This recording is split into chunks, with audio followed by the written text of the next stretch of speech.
What is up, everybody? Welcome back to Truth and Transparency. We're going to bring it on a Friday. Boya Friday, Fuck Around Friday, Go Get 'em Friday. Welcome, Idaho4. Our crime scene photos being shopped. Again, that would be unredacted, all of them. We're going to talk about some things. We're also going to talk about this Sunday night, primetime, one-on-one interview. Join myself and Chris Whitcomb. He's going to come and join us here at Truth and Transparency this Sunday night at 9 p.m. Eastern Standard Time. We're going to be talking about his book, Broken Plea. Okay. And we're going to do a little gamification. And I've created a Jeopardy board game where the questions are going to be randomly up there for Chris and I. And we have different, obviously, topics. We got some daily doubles in there. And I'm going to rely on you guys to supply additional questions that you have, because you guys have been seeing the interviews that he's done, and what questions do you have not been answered. And so we'll try to throw those in as well. Again, a one-on-one interview. Join me this Sunday. Christopher Whitcomb, his book releases on April 28th. You can pre-order it. I pre-ordered it. Yeah. It's titled Broken Plea, and it's about the Idaho4 case. Oh, look at this. Now, this right here is The Hard Truth, Episode 8, Crime Scene Staging, with none other than Dr. Brent Turvey. Okay. We're going to talk about some stuff today about stage crime scene. We're going to talk about how Brent feels about law enforcement. And we're going to talk about why he feels that way. We're going to talk about, again, our crime scene photos being shopped. Why would they be? When I say shopped, I'm talking, we have a lot of crime scene photos out there. But as we know, there are photos that have not been released, will never be released. But the question is, with everybody having these files, who has these files? Who's passing around files? Yeah. So we're going to talk about it. But first, Brent Turvey, he's been brought up a lot in the book, or I shouldn't say in the book, but a lot in interviews with Chris. And I just want to point out some things. Not sure if you guys have ever seen this. Give a shout out to, this is the Forensic Criminology Institute. I'll subscribe and I'll give it a thumbs up. Brent Turvey and Melanie Dawn will discuss the role of physical evidence and crime scene reconstruction in identifying red flags for crime scene staging. Again, this came out December 27th, 2021. And it has 268 views. I have some points that I'm going to point out today. And so I'll say number one. Ready? Brent Turvey says the three top reasons that you would ever stage a crime scene is to slow it down with an investigation. You're trying to slow down this investigation, you know, when the cops eventually do get to this crime scene, to elude the natural suspect, and possibly then to never solve the case. That's the reason that you would ever be staging, or at least like the top reasons. Again, to slow down an investigation, to slow it down, to elude the natural suspect, and to see to it that it never gets solved. This requires removing and or adding evidence. So I want to talk about, I love how he is across the board in terms of, you're not going to say something's red in this courtroom, and then for a lawyer, And then the next time you're arguing a case, to flip how you're arguing it and say it's blue. He says he doesn't play like that. Okay? He doesn't play like that. And let me show you what I mean by that. When it's not controversial at all, as long as... Here we go. Good afternoon. I am Dr. Brent Turvey, and once again, I'm here with my colleague, Melanie Inglis, a forensic investigator. We are going to talk this week on The Hard Truth about crime scene staging. And this is it's a controversial topic, but only when people are doing it right. When it's right there. Love it. I love this opening. This opening I was like, oh, sold. Exactly. Let's talk about the hypocrisy of it. It's not controversial at all as long as people are ignoring things and doing things wrong. So, exactly. So first, that's a little too accurate, right? Extremely accurate. I love it. Well, it's the hard truth. What am I going to say? The truth. It's not the easy truth. It's the hard truth. The hard truth. The hard truth is people like to talk about staged crime scenes when it goes after somebody that they don't like. When it goes after somebody they like, they don't like it at all, just like anything else. So let's talk about what crime scene staging is. So stage crime. So Brent Turvey said out of all the cases that he works, 25% of stage crime, when you see a crime scene and it's staged, guess who's responsible for that? Law enforcement officers. 25% of the cases that he does, law enforcement are the ones staging the crime scene. That somebody involved in law enforcement is doing it because they think that they can leave breadcrumbs to do this, that, and the other. Crime scene. This is a term that refers to a crime scene that has been manipulated or altered to make it appear as though something happened other than what actually happened, to hamper or deter law enforcement investigations, or either to slow it down, to keep it from bearing fruit, to keep it from leading to natural suspects, or to keep it from being resolved at all. An example, a very common example, is taking a homicide. Hold on 1 second. Hold on.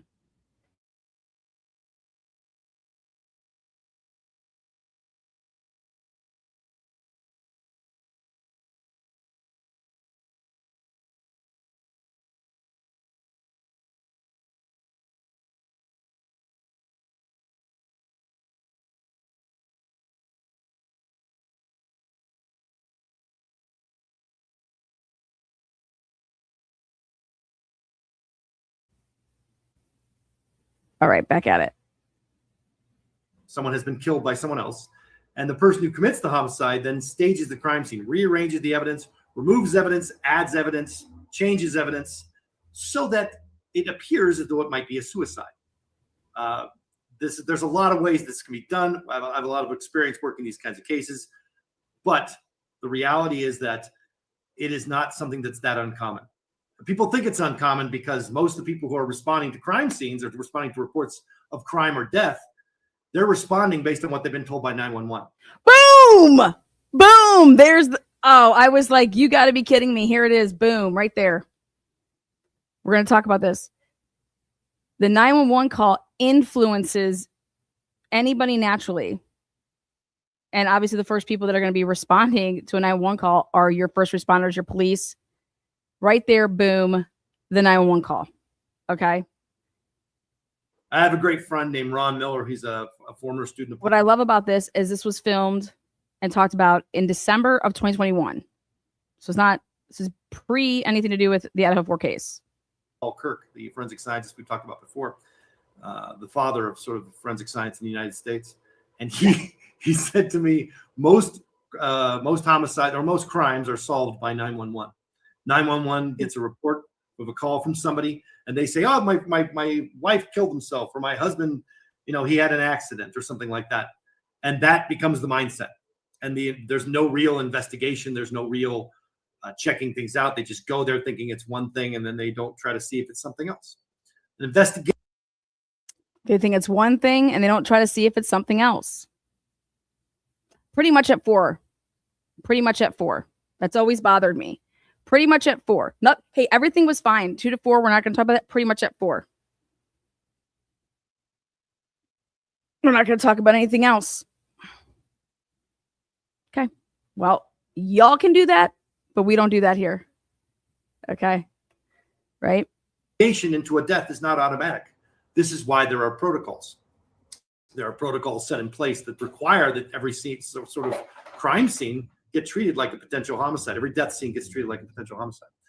So let's talk about where this idea came from. How long has this idea been around? It's been around for hundreds of years. It's been around just as long as there's been false reporting. So for the biblical people in the room who like biblical references, and I'm pretty critical of religion, but I hope to assuage the fears of people by letting them know that I am Bible literate. So my criticism doesn't come from nowhere. One of the earliest cases. All right, so we're going to advance here to 8 minutes and 40 seconds. And so this is a very common question. And the answer is, if you were not considering staging as a possibility in every single case, then you shouldn't even be working on cases. There we go. Boom. If you aren't considering staging in every single case that you ever work, okay, then you need to get the fuck up out of this industry. Facts. That's how I view it. Everybody should view it that way, because staging can happen, right? So you have to rule that out anywhere that you would do anything, especially with like suicides, right? When you get to an unattended death, someone's dead there, right? You don't know how they died. You need to preserve the scene so that we would know eventually what happened. Let me see here. There's an extensive amount of literature on this subject, but not like you'd think.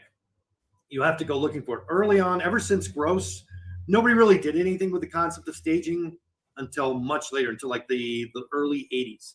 And it was in Vernon Gebert's book, and then Vernon Gebert's book, Practical Homicide Investigation. Then he also wrote an article. It's funny because in those articles, he's self-referential. In the article he wrote about crime scene staging, he references his book. And in the book, he references his article as learned treatise. See that right there? What he talked? See, okay, so I want to talk about that. Ready? Alan Jackson took a page out of that man's book. You be the source, and you be the provider of the information. Hence using Turtle Boy. And he does this to avoid, because Gebert is a complete egotistical maniac. He does this so that he can avoid suggesting that the idea for staging came from anyone but himself. Gebert believes he came up with the idea. The problem is he directly references material and language and concepts that come from Hans Gross without referencing it. It is purely, it's essentially intellectual plagiarism. It's so bad. And a lot of people have done this over the years with Hans Gross. They read him and then they use his stuff and they don't reference him because they want people to think that they're the one who came up with the idea. Gebert is not the one who came up with the idea. Not only did he not come up with it, he didn't do anything with it. He just referenced it as a notion or thing to be looked at. And then it didn't evolve. It didn't grow. It didn't get better. So I'm already like, dude, I'm digging Brent Turvey's integrity, it seems like, I'm like, hey, this is a big thing about integrity. He's talking about this. Then he is going to blow my mind in a good way right here when he's saying, okay, we're going to start talking about what we're supposed to be talking about today, which is staging of scenes. So realizing these limitations, I published the first actual scientific review of an empirical review of staging cases. And this was published in 2000. And I found that the two key findings I found that were very interesting. One is 99% of the cases that we reviewed involved someone staging the crime scene to make it look like someone else committed the crime because they were directly associated with the crime scene. What this means is the only time you take that effort to stage the crime scene to make it look like somebody else is because you can't move the body or the killing itself indicates you as a suspect immediately. So either the crime scene automatically infers your involvement or your involvement is automatically assumed for some reason because of your history or connection to this person. So you have to stage it to make it look like anything else happened. Okay. Right there. Number one, the person that would ever stage the crime scene is going to be the person, this is an option, which is I'm staging it because I need to keep law enforcement away from me. Okay. Number two. That's the first thing. Second thing is 25% of the staging cases that we studied were law enforcement officers. Woo-hoo-hoo! My God, I'm just like, hot damn. I said 25%, that's a lot. That's a pretty big number. 25%. 25%. Law enforcement has this idea that they can stage crime scenes better than anybody else. Or that but really what's going on is they know how bad the investigation is going to be. You guys, when I'm watching this, I'm like, oh my God, like they know how bad the investigation is going to be. That's why they feel so confident that they can do this. Listen to this. So they know how to leave the breadcrumbs in the right place to lead their fellow officers away from the trail of a homicide or away from the trail of their own murder of a spouse or a girlfriend or something. That's what happened in Athol, Idaho, where the Idaho State Police officer, trooper, we just talked about that while we were waiting for this trial a little bit, when he staged it made it seem like that his wife committed suicide, and she did not. Well, a common theme was, I accidentally killed her while I was cleaning my gun. That's a common one. Or staging it as a stranger burglary, where the number one thing. Staging it as a stranger burglary. For staging a crime scene as a stranger burglary. I'm like, oh my God. Like, keep on bringing the bombs to me, Brent. Opening a window. That's it. They just open the window and they say, they must have gotten through the window. Because if it's locked and it's not open, there's no way a stranger gets in. Right. I want to just. Yeah. And then he goes on to say, or like opening up a door. Can I interject for 1 second? I need you to. The first point that. Now, she wants to bring up that a family member could stage due to embarrassment things, like embarrassing things. And so I want you guys to interject here, and I want you to think about family members / friends, anybody that would want to like protect you. So there could be that you made. I'd like to maybe just touch on something else that we've been talking about that you and I are familiar with, but maybe other could be embarrassing to the family. So there is this time when, say, somebody had committed suicide and it's in such a manner that may affect the people who find them are closely related, or their family or their friends, and it may affect their reputation or what people are going to say about them, such as we were talking about, like sexual asphyxiation when using it comes in to find them like that. So they may move things around. They may take them down. They may remove the belt or something that's around their neck, but something that looks very closely to staging, but is just another aspect of why crime scenes may. So basically what she's saying is that there is an aspect of this that could involve that people didn't do this.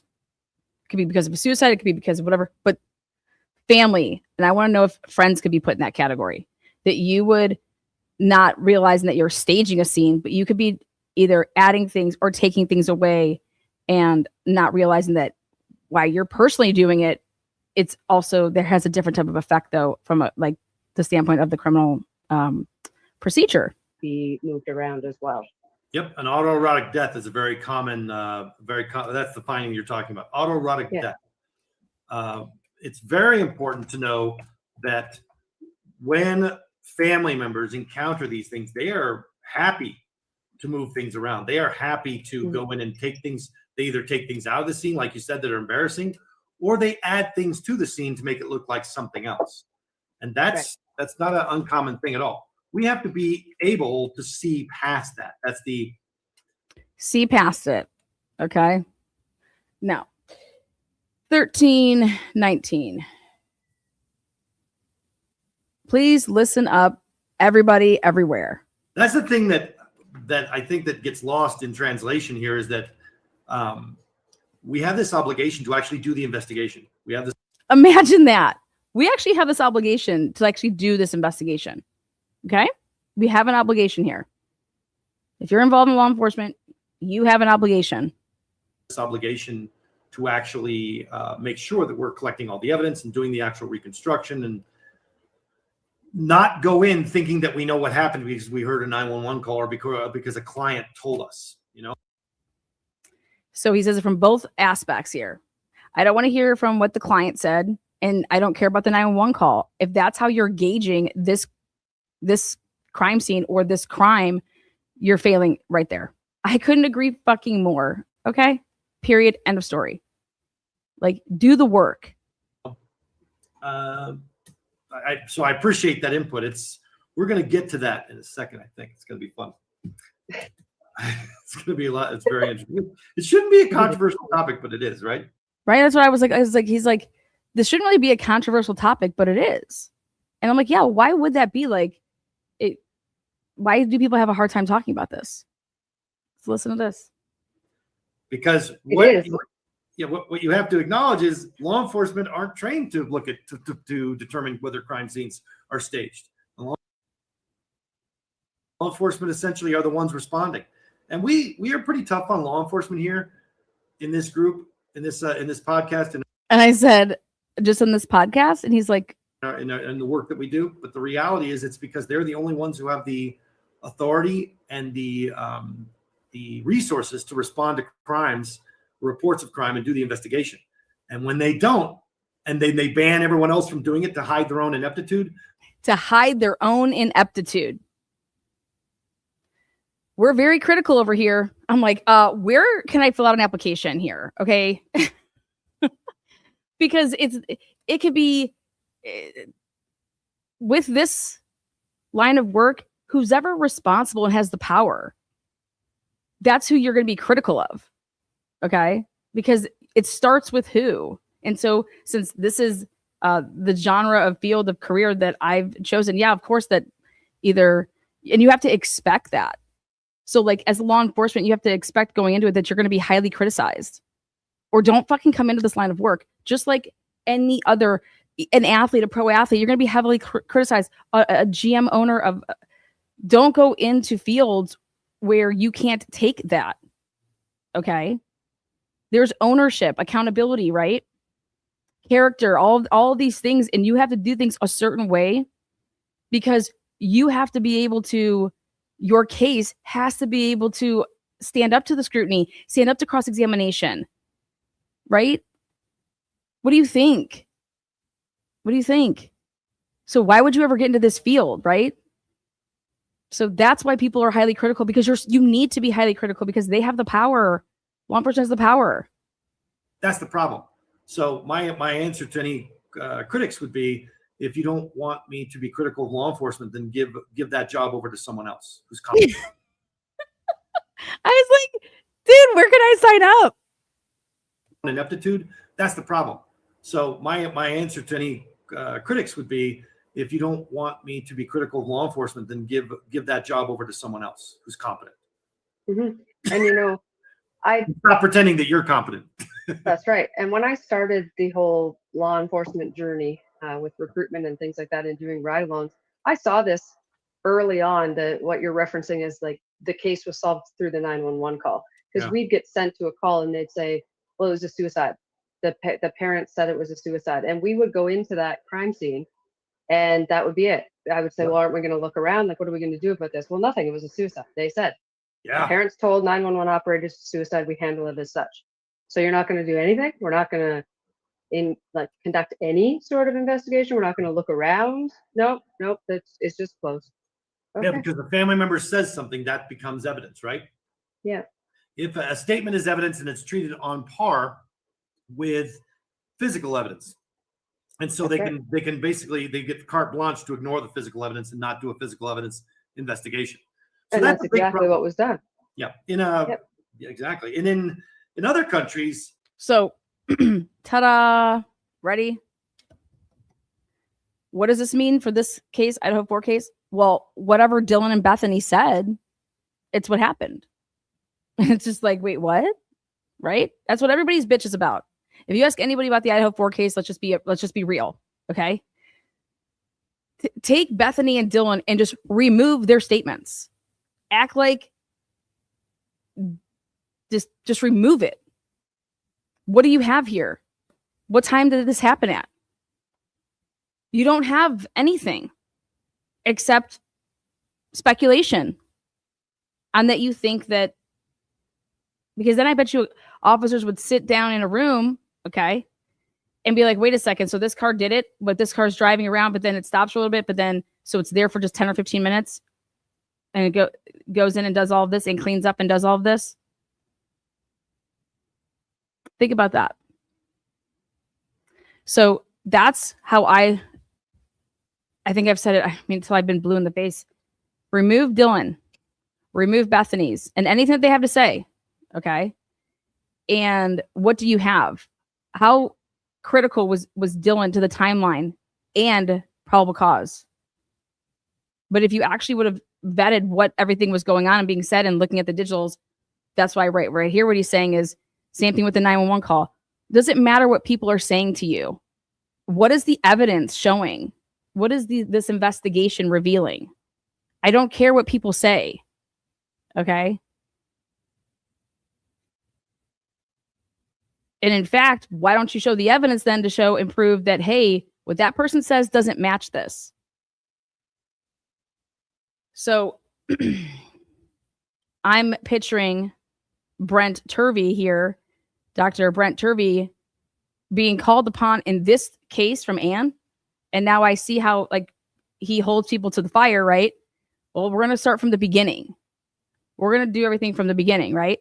So then I bring this to you. And I'm going to ask Chris, you've been really saying that you think Moscow Police Department and Idaho State Police and the FBI, they just did a fucking fabulous job on this case. Well, that sentence isn't going to cut it.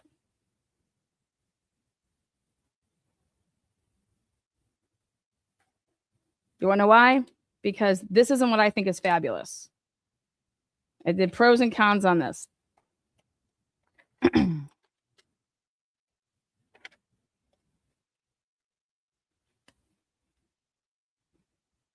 The FBI knew that there was two separate cars, different cars between 1311 camera and the Ridge Road camera. And they actually doubled down. That can't possibly be good. Moscow did great. Well, probable cause is all / mostly lies. They violated our rights. That can't be good. Poor communication across the board has been spoken about for the people from Cellbrite across. That can't be good. If they got the right guy illegally, is that good? They put a patrol guy / 2 or 3 year trained officer in charge. Why? Is that good? So the blanket statements to say that FBI did a great job, Idaho State Police did a great job, and Moscow Police Department did a great job. There is no, that sentence can't be said without giving, okay, well, let's just weigh some things. Why would they use a stock image of a Honda Elantra and not the image that they think is so great and the actually image that they had to use to say that it was a Honda Elantra, which would be the Ridge Road cameras? Why would they choose to use a stock image?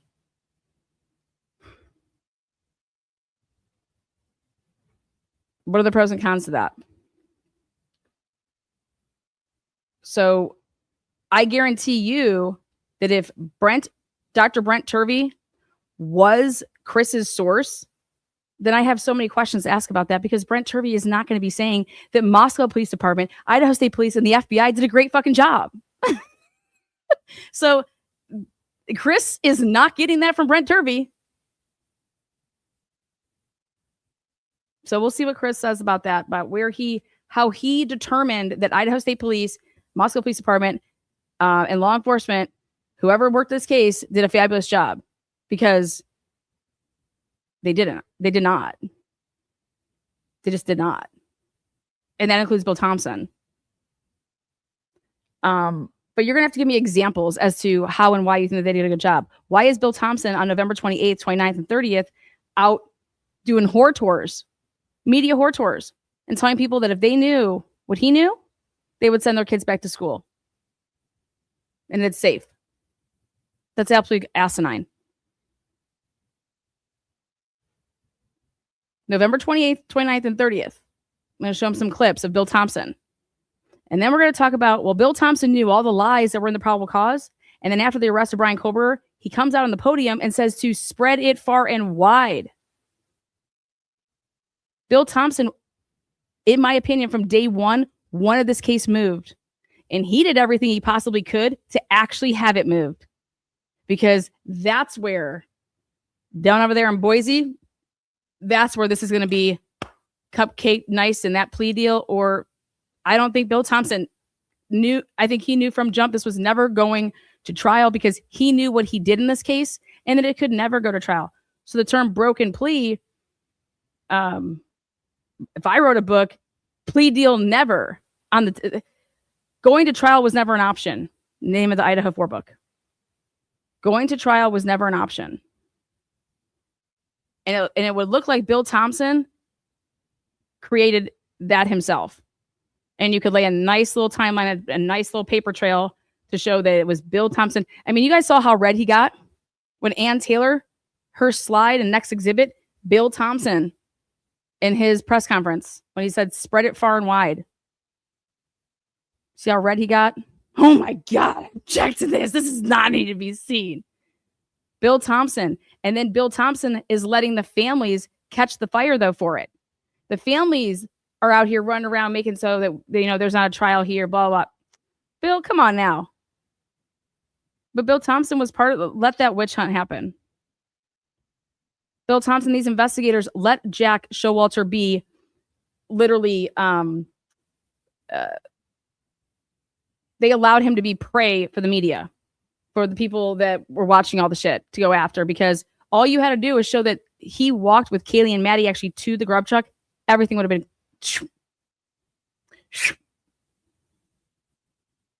He wasn't some strange dude that nobody knew.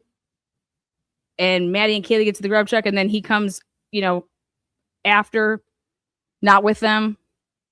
It's to the point, and I think it's to the point in the United States as well. I just don't think we're capable of admitting it, where most femicides, most murders of females are concealed. Domestic ones are concealed as staged crime scenes. Like they'll be concealed as one case I worked on was a young girl in Mexico, and she was stabbed a bunch of times in the back, and her naked body was in the middle of the street. And they went to the boyfriend. He said, "Well, she's not really my girlfriend, not really, and besides, she's a whore. So, you know, I wouldn't." A lot of men have sex with her. None of that was true. He was his boyfriend. They lived together, and he had killed her, dumped her in the street. And you know what they called it? They ruled it a suicide. Naked body, stabbed a bunch of times in the back, middle of the Stabbed street. in the back. Ruled it a suicide. Suicide. And it's because there's no independent review or evaluation of findings. No independent review. Boom. I'm just like, boom. Ready? And now this is the nuts right here. There's no independent review. I have worked probably 5 different terrible suicide cases that are obviously homicides in Latin America, and it is ridiculous what they are accepting. And that's why the femicide protocols had to be developed, because they were saying you got to do this in every single case or you're negligent and you could be held financially accountable. And I feel like you're negligent and you should be held financially accountable. Okay. Well, I'm going to call a spade a spade. Bill Thompson, it's his case, right? Moscow Police Department, it's their case, right? They're in charge. It's their jurisdiction. They took pictures at the scene that were taken by a cop, okay, that took with his own personal cell phone, right, of the crime scene photos, because he went into the rooms, right? And then you have Idaho State Police that did the processing of the scene, okay? And so they took their pictures. That's it, right? Bill Thompson What did you do to safeguard those photos?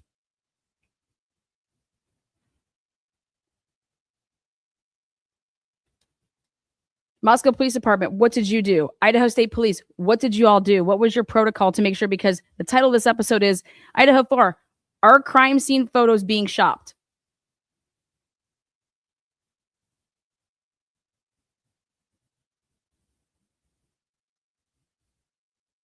How does somebody write a book with information that's not publicly available?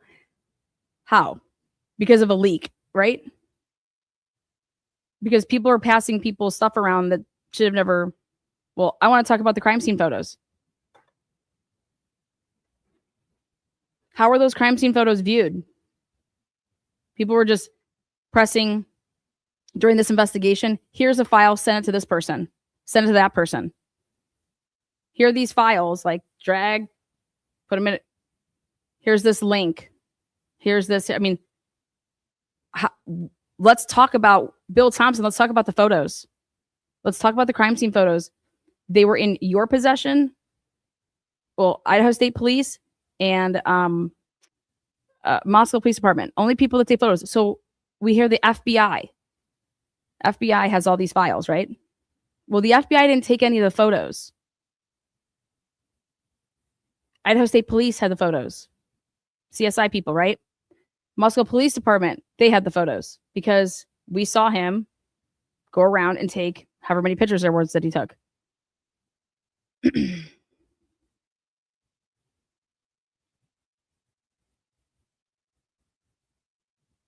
So when the federal, so from anybody from Fedland, right? If you're accepting help from people, right? What were you accepting help from with the feds for anything to do with the crime scene? Who from the FBI went to the autopsy when the autopsies were done? Remember Ann Taylor asked, what did any of these people do when they went to your Tollison, Vargas went?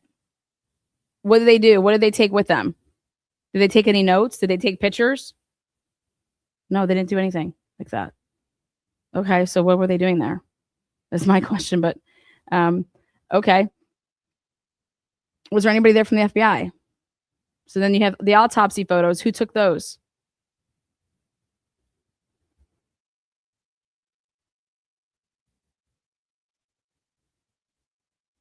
Until law enforcement gets punched enough times with lawsuits. And I feel like until law enforcement gets punched enough times to be held financially accountable. And I feel like until law enforcement gets punched enough times with lawsuits, because that's the only thing they understand is money and reputation. They get hit enough times with that in public. That's when the changes actually get made. That's when policy changes get made. And that's why law enforcement gets so upset when you talk about these cases, because it's embarrassing, and embarrassment results in political action, and political action requires a response, and it results in lawsuits, and that requires a response. And it's like remember we were talking about this, we were having a little joke between you and I about why you need to put signs on things like, don't put your hands in the wheel, in the blades of the lawnmower. Do not put hands in lawnmower blades while lawnmower is functioning. The warning labels. Warning labels. Why do things need warning labels? Because most people are incredibly stupid. I love it. Fucking love it. Because most people are incredibly stupid. They fucking are. They fucking are. They are incredibly stupid. Okay? It's because it's incredible to me that how stupid they are. Okay? People are stupid. Why does there need to be a warning label about do not put your hand in a blade when the lawnmower is running? Well, because somebody did that. They got sued and they won. So now we have to put this warning label up. Hey, don't drink the coffee that's hot at McDonald's. Wow, why? Because you're going to burn yourself. Oh. They're incredibly stupid and do not think before they act. And those warning labels are there because that particular brand has been sued by somebody who has done the thing that they've asked people not to do. Right. And that warning label is now required because people are so dumb. I'm going to tell you right now, I have no problem saying that anymore out loud I used to say that all the time. People are like, oh, you're being mean and you're being classist and elitist. I'm like, no, you're hanging out with the wrong people. Most people. No, you just hang out with dumbasses. Fucking hey, talk about a Friday, come with some boom, bang, bang. Dr. Brent Turvey, give him a round of applause. No, you just fucking hang out with some dumbasses. You know, you want to hang out with dumbasses is what's going to happen. Love it. I love it. I can't I mean, they just can't handle it. People are functionally illiterate. People are functionally illiterate. And many of those wind up in working in the justice system. Oh, shit. And many of those people wind up working in the criminal justice system. Oh, shit. Oh, shit. And we know this because COVID. Because of COVID. I was like, oh, I want to hear about this. He's like, we know this because of COVID, that there's a lot of dumb people in law enforcement. I was like, wait, what? Thank you, COVID. The one silver lining of COVID, it has taught us who all the racists are. It taught us who all the racists are. Fucking give it up. Michael Proctor, you piece of shit, right? Who all the misogynists are. Oh, yeah, sure did. And it has taught us who all the functionally illiterate people are.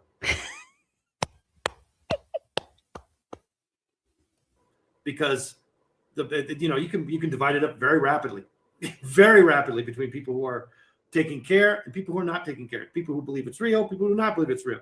People who are paying attention to the science, people who are not paying attention to the science. And there's lots of ways to do that that's informed. And it doesn't mean that, oh, anti-mask, not anti-mask. It doesn't mean vax, anti-vax. I mean actually paying attention to the actual science and following guidelines from scientists.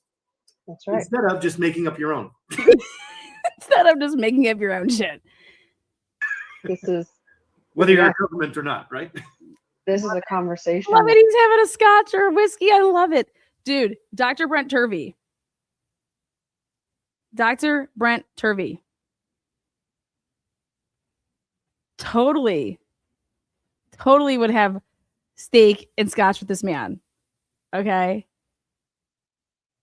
Like this, I saw this and I'm like, this is the most amazing 55 minutes on the internet right now. Maybe Proctor being called out by what's her name? That was pretty amazing yesterday.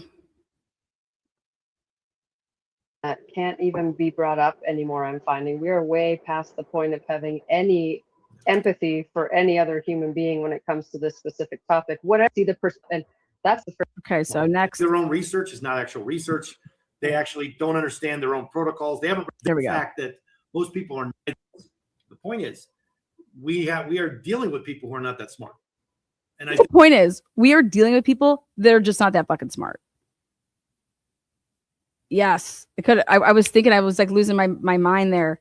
Yes, Rosemary. By the way, she turned down Aiden to take on his case back in the day when he went to her to do his criminal case. She said no to him. I mean, just love that woman. I think that once you understand the. So here, this is the best little minute.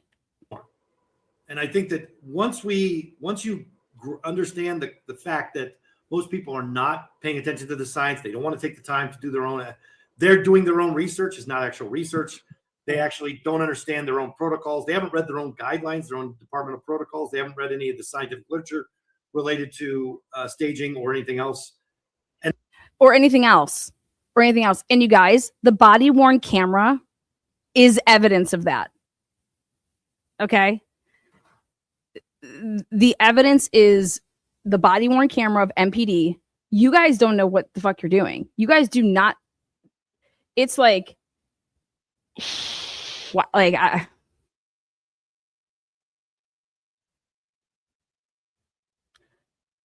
think of somebody trying to make a video that doesn't know how to edit. What's the video going to look like? The video is going to be a mumble jumbled mess, and but you might not even be able to press play to watch it, right? Well, law enforcement here, if you don't know what you're supposed to do and when you're supposed to do it and how you're supposed to do it, what? Like, this is what you're going to get. Unbelievable. they get angry when you bring it up. What's funny is this is why lawyers have rank low with me most of the time. In one courtroom, This is why lawyers rank low with me. This is why lawyers rank low with me. You guys, what do I say about lawyers?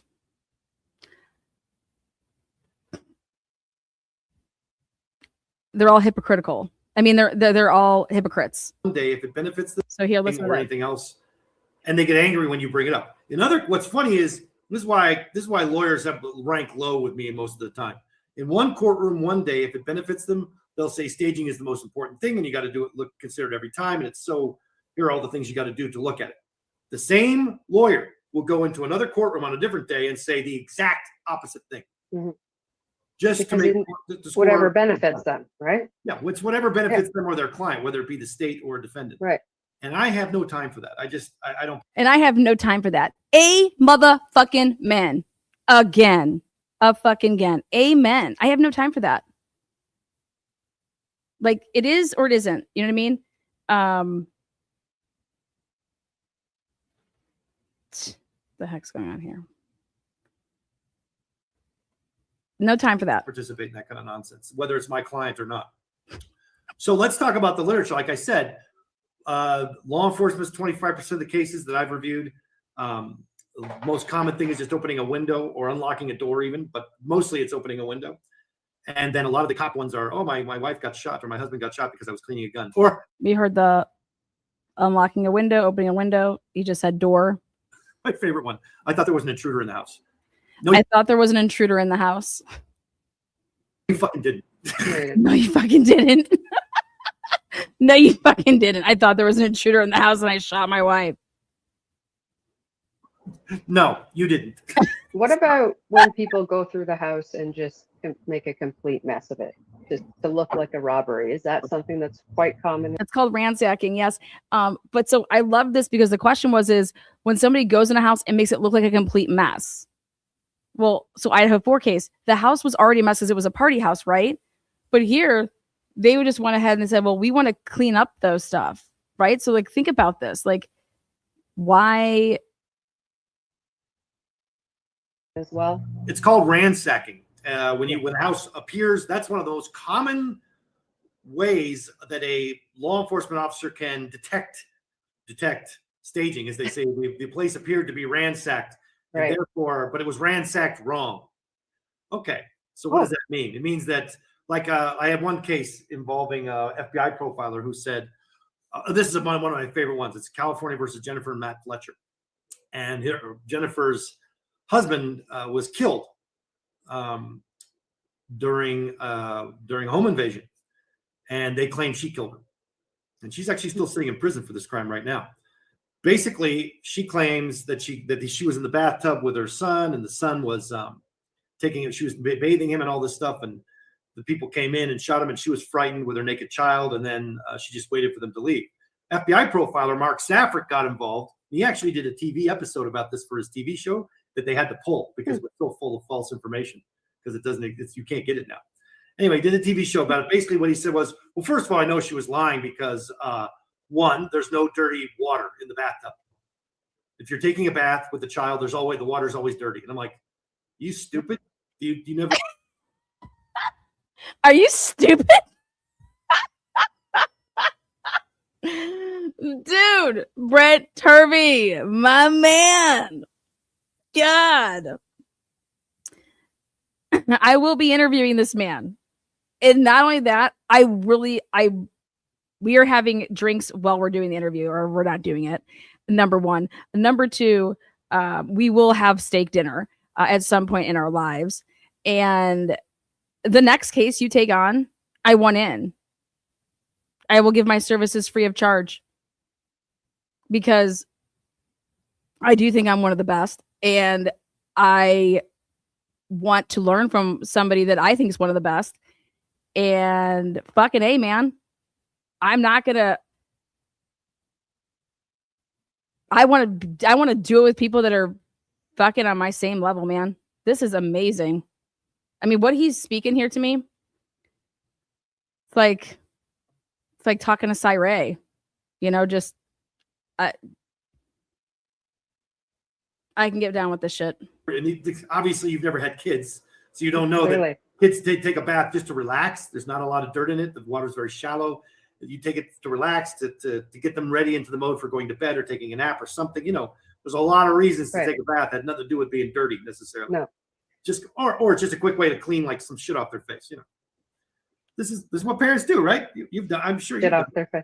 It's for play. If you need to keep them contained, all you the just toys put are in them there, the right? bathtub and put all the toys in. A nightly routine. You know what I mean? Like, oh my God, when he said, "Are you fucking stupid?" Like there was what? Wait, what? Bathtub water was dirty. Well, how fucking dirty are you when you take it? Exactly. And it cleans off the toys. I want to make that very clear. And we're not talking about dirt. I'm talking about food. The food, Yes. right? Food. Maple syrup that you were dumb enough to Oatmeal. give them on their pancakes. Oatmeal. Oh my God, it's a miracle. So anyway, that kind of insight was missing from Safford because he doesn't have kids and he doesn't have the first idea. The second thing is he said the child's bedroom was ransacked. And that is evidence of crime scene staging, he claimed. And I made him ask him, if you found out new information about what happened here, would that change your opinion? He said, absolutely, that would change my opinion.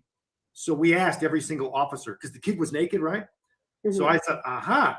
So this means somebody went looking for clothes. And we found the officer who said, yeah, the room was clean. I went in looking for clothes. I just pulled everything out I could. I made a big mess. Sorry. Amazing. We gave him that testimony. You know what he said? Doesn't change my opinion one bit. No, that was the whole basis of his opinion. Oh my God. See those type of people? Fuck those type of people. Has he ever been in a child's room on a good day? It looks like that every day. I don't think he understands what children are. And I don't think he understands the concept of raising children or having little children or baths. Dude, a cop just said that. A cop just told you that, like, what you use to give as to why you thought something. Okay. Now they just said, oh, wait, no, that wasn't hello. An officer did that over here. Maybe if an officer would have put that in his report, you see how crazy that shit is?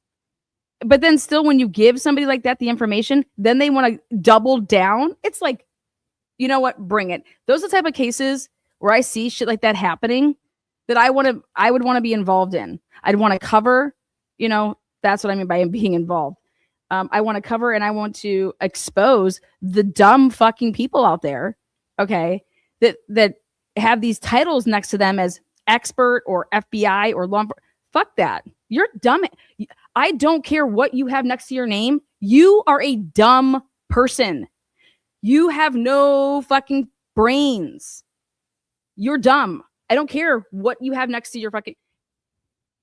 And you're a hypocrite. And you're just, it's like arguing with your spouse, right?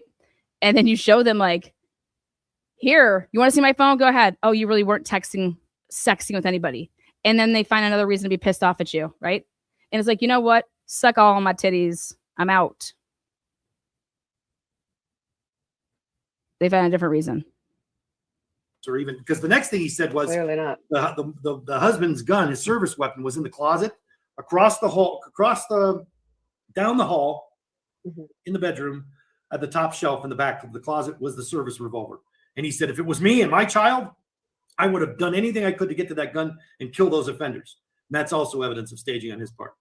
It's what he said. And I'm like, so you're putting yourself in the position of the victim, trying to guess what they would do and put themselves at risk.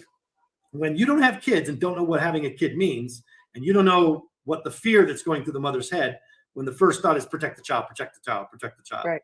And plus, we've already unseated your whole finding for staging. So that didn't happen. Anyway, I use this case in training a lot. People just can't believe that he would say something like that. But that's the kind of shit that used to get said all the time when people weren't paying attention. When people weren't paying attention. Yep. When people weren't paying attention. And here in the Idaho4 case, so many people are paying attention. So many people are paying attention.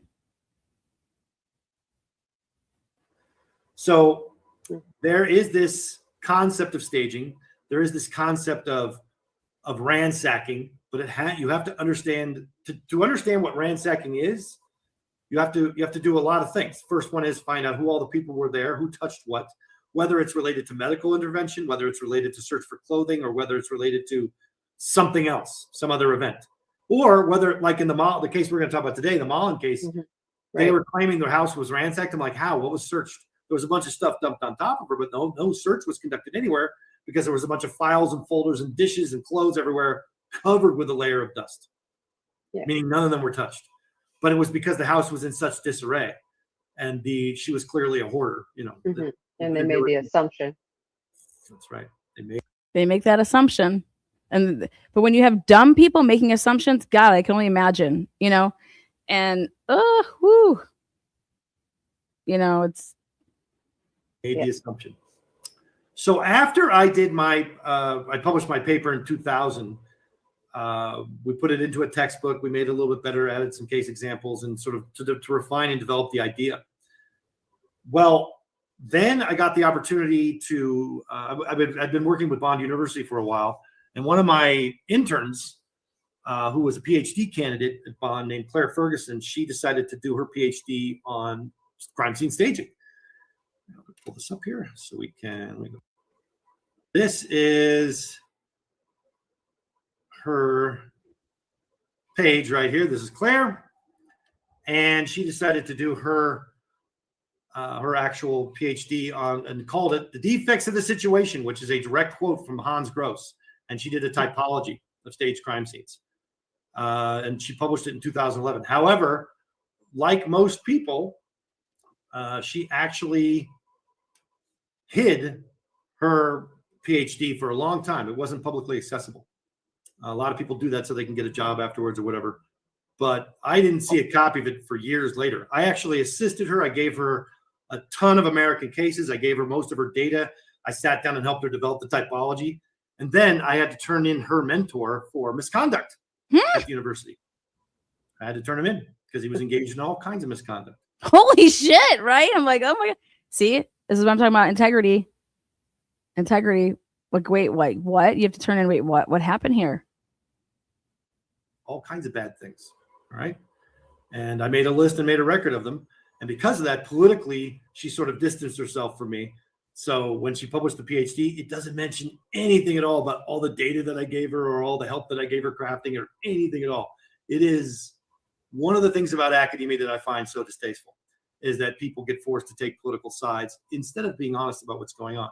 So really what's interesting is her PhD on staging is staged by the removal of evidence of my involvement to make it appear as though she sort of came up with this all this data from the United States. She came up with that all herself, even though she's in Australia.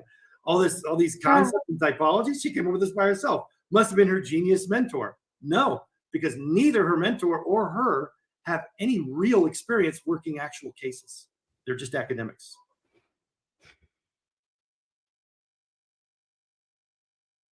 Pretty amazing.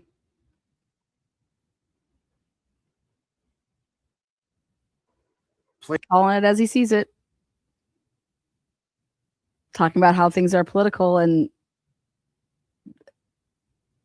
that if she wanted to get a job, she'd have to distance herself from him, right? Plain and simple. Now, that's not a bad thing. I like academics and I like academia and I like good research.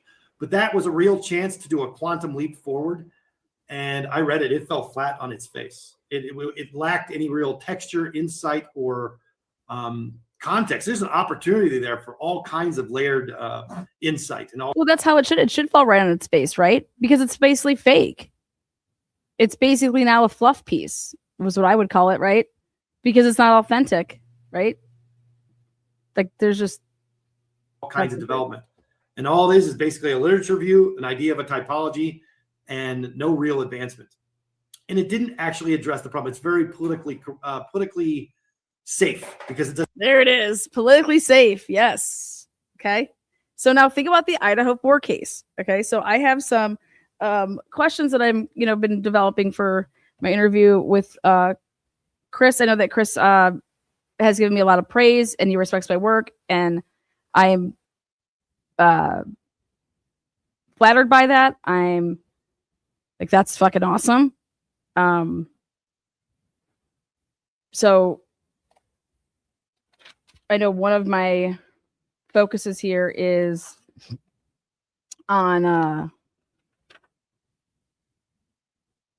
let's see.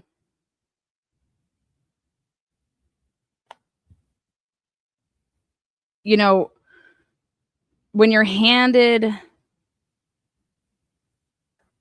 a huge case file, where do you begin? But how do you know that's where you need to begin? Especially if the case file is in complete disarray. You know how long it would take to locate shit? So it'd take a long time to just even locate, like to find what you're looking for. And doesn't actually address any of the real problems. And that's what I want to do with you today. I want to talk about some real. And so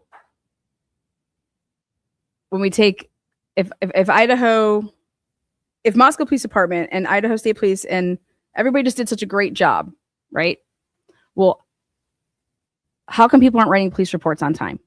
How come people aren't even writing police reports, period? How come everybody left the department, basically? Okay. And we're going to get into that. We're going to get into that. How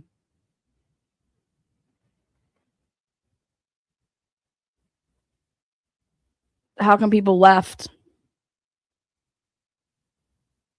How come why didn't Chief Police Fry stay if he wanted to stay in law enforcement?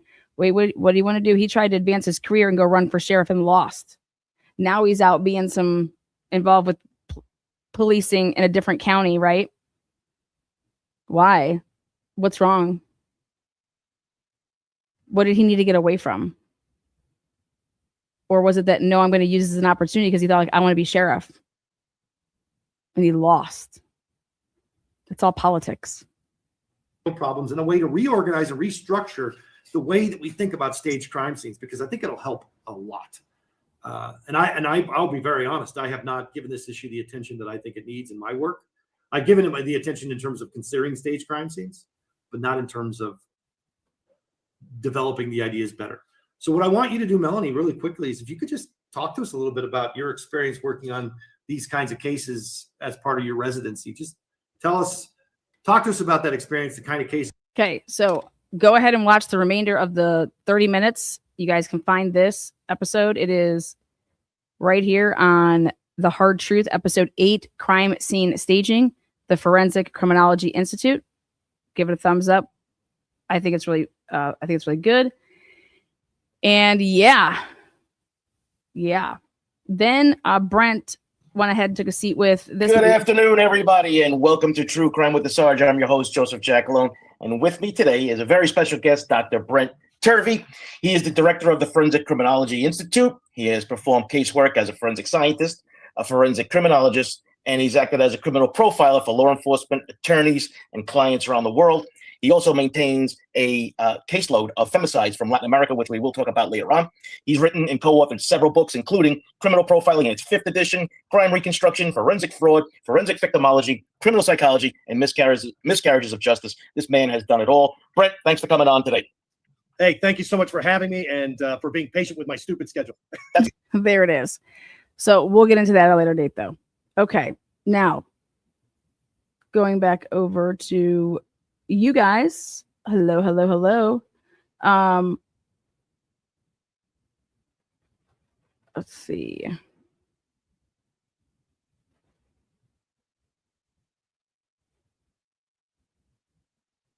All right.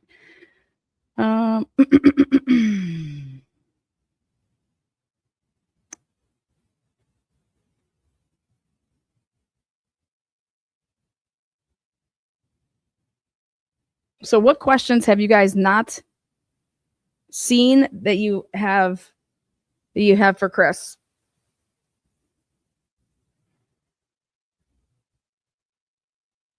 What questions would those be? Here is your opportunity to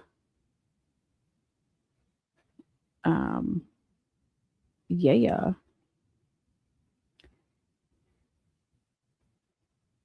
All right.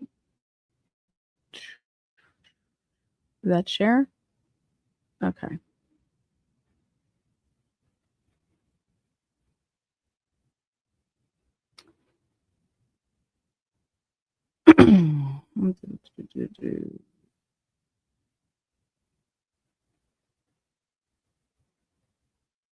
All right, so hear about this. Command center. Who was involved in making the decisions when they had to make a decision who was involved? Is there any report out there that says who this command center featured?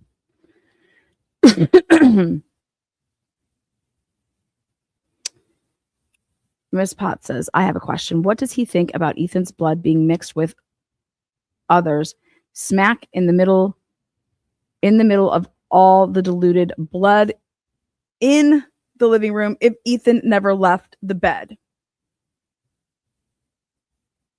Great question. So in crime staging, would you be putting on somebody, would you put on socks for somebody and they would be all white, therefore leading someone to believe that Ethan never left the bed?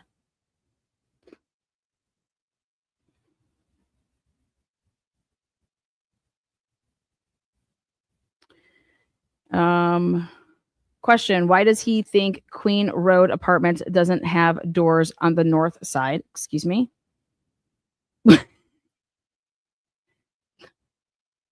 Doors on the north side. How can he say that the car, if Brian didn't have fog lights, how can he say that's the car if Brian's in? Are you talking about specifically what camera? We're talking specifically certain cameras, so you have to like narrow that down. Chris he's not working with the defense. Nope.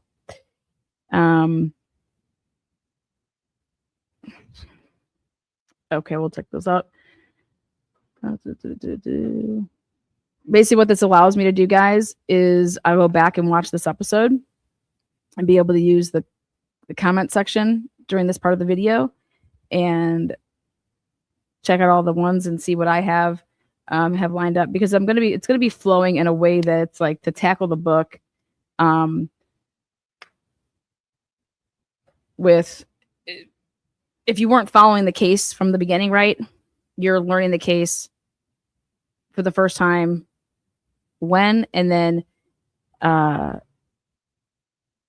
did you learn the case initially from here's a case file for you? Or was it like, hey, remember how you're talking about that Idaho4 case? You know, I was looking at some stuff. Hey, I'm really interested in looking into that. Can you get me that case file? You know, did someone just waltz up to you and say, hey, here's 59,000 files. You need to look at this.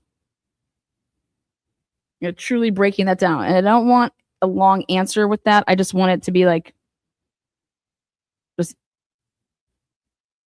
did you go to them? Did they come to you? Yes or no? And then, okay. So if I interrupt at times, it's because I'm not interested in some of the stuff. It's not that I don't have, we're going to try to move so I can understand it'll be a better way for me to understand or for me to get to more material. But if I go, every question has, 15 minutes, we're not going to get anywhere. That's why I'm doing a Jeopardy game show setup where the questions are behind and they're like in each category. And it'll keep all of you guys interested as well, because you guys can basically play it as well, and after I give my answer to whatever question's behind the door, then I'm going to say, okay, what's your answer to that? Or what do you have that would put my answer to be able to make it right or to make it wrong? You know what I'm saying? So for example, starts with the letter HO, H-O category. Starts with the letter ho, ho, ho. That's our Santa Claus category. So 90% of the house was not processed. Are you aware of this? 90% of the house was not processed. Why didn't the cops, the CSI, why didn't law enforcement continue to process a scene until they could find the mixtures of all 4 victims, or at least the mixture of at least somebody from upstairs being with somebody from downstairs? Because again, this is how I grade law enforcement, and I would say that's why they weren't looking to get that, and they want to try to show the world that it's one person. So go and find that evidence. So 90% of the house was not processed.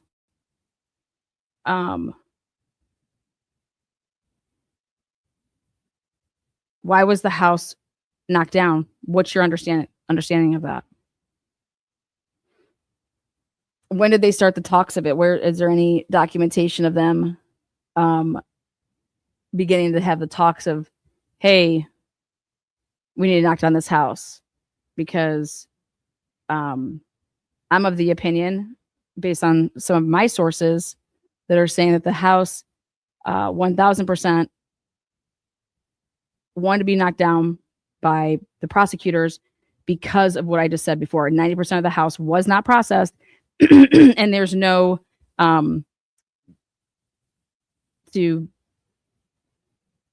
if you destroy it right now, then you're not bringing any more evidence into a case that's from that house. Meaning finding more unknown males. And I think that when Ann Taylor was fine with it, is that she thought that she had enough of the unknown. The fog lights will be asked, but you have to ask it in terms of like the specific video. Okay, you can't use the videos of an over at 1112. You have to use the specific Floyd's camera video. And that's the car they're putting is traveling from Moscow to. And that right there does not have fog lights. I mean, or does have fog lights. Then his does not. I have questions about what's the early. We have timeline questions, like the involvement of over there with WSU and beginning to look for cars. Again, Blaker doesn't write a report for years and does not want to talk about anything that he ever did with his involvement with Pullman. How can you go ahead and say that they did a good job and that's what you're doing? So this is very specific stuff. My questions will be very, very specific. And it would require you to know the case very, very specifically. And there should be reports about that. Because my thing is that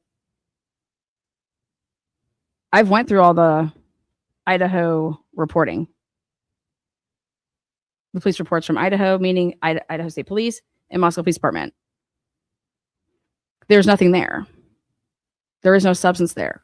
There was attachments that aren't part of the police reports. And so there's some attachments in, for example, when Blaker goes to Queen Road Apartment, Palouse property managers, and how was that given to him all the permits in the back area to be able to park over there on Queen Road Apartments.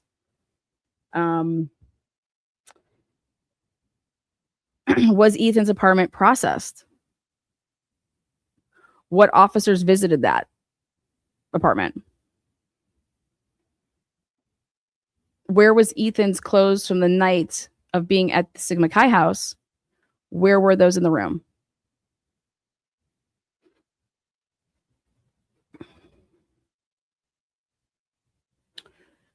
Does Idaho have GPS on their fleets?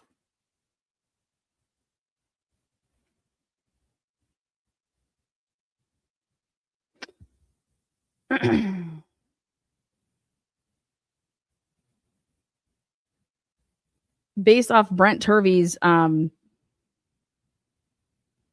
assertions that 25% of the cases that he works with, law enforcement are responsible for staging the crime scene, rather. And so in this case, how can you, do you possess the knowledge?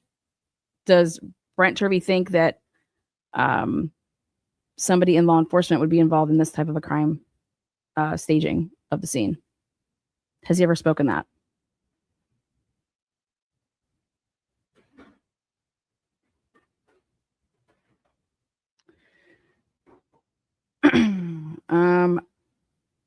My sources tell me that there were 50 to 60 FBI agents that were in town when it happened, or like after the news of it happening.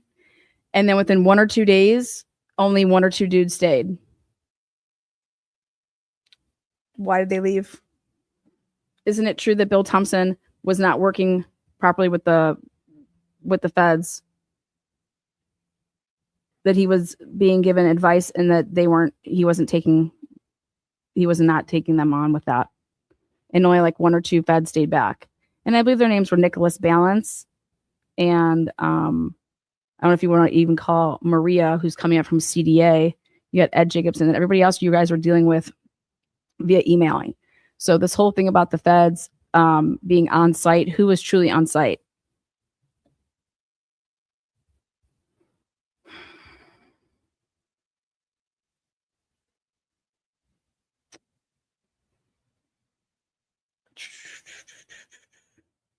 We've been told none of the victims' parents were interviewed by law enforcement, but who knows if that's fact or not? Well, we can ask.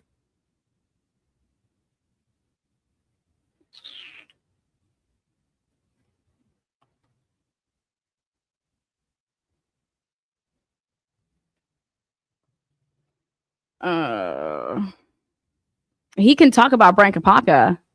The book just wanted to take it out. So remember, there's a lot of people out there. There's like a process when you're writing a book and who has final say. Well, I think that answer would tell you that he did not have final say of his book. Because who would just take... it would be like this. Listen, we're not publishing this within there. So if you want this published, take it out. You know what I mean? It's like, or do you just not want your book published because we're not going to have that in there? And did he go into detail about that? 25 pages. Well, let's talk about it. I don't know. I haven't, like I said, guys, if I was to watch everything that everybody puts out, I wouldn't get any work done. So I try to catch things here and there. Like if I was to go in and just like hit like here, listen to this, see what they're talking about. Further evidence of what the table looked like prior to the crimes and what it looked like when police arrived. Very similar, which is important. Not the same, which is very important. Okay, Chris, we have 1,000 questions in the chat. Guys, am I being too specific about this stuff? Or? No. Hey, no, I think that you're not being specific enough. We're going to get super specific. We're going to get super specific because the body-worn cameras prove that Moscow Police Department did not do their job. Right? The firecrackers or whatever, that loud bang. Ostensibly, so like, did he watch those? You have to lay a foundation. So I'm gonna lay a lot of foundation before he can just give answers. You understand? So, what body-worn cameras did you watch? There's a difference when someone says, "Oh God, I have 59,000 files and I have 200,000 pages." Okay, well, that's not just like okay. It's like, all right, of those 59,000 files, what body-worn cameras did you watch?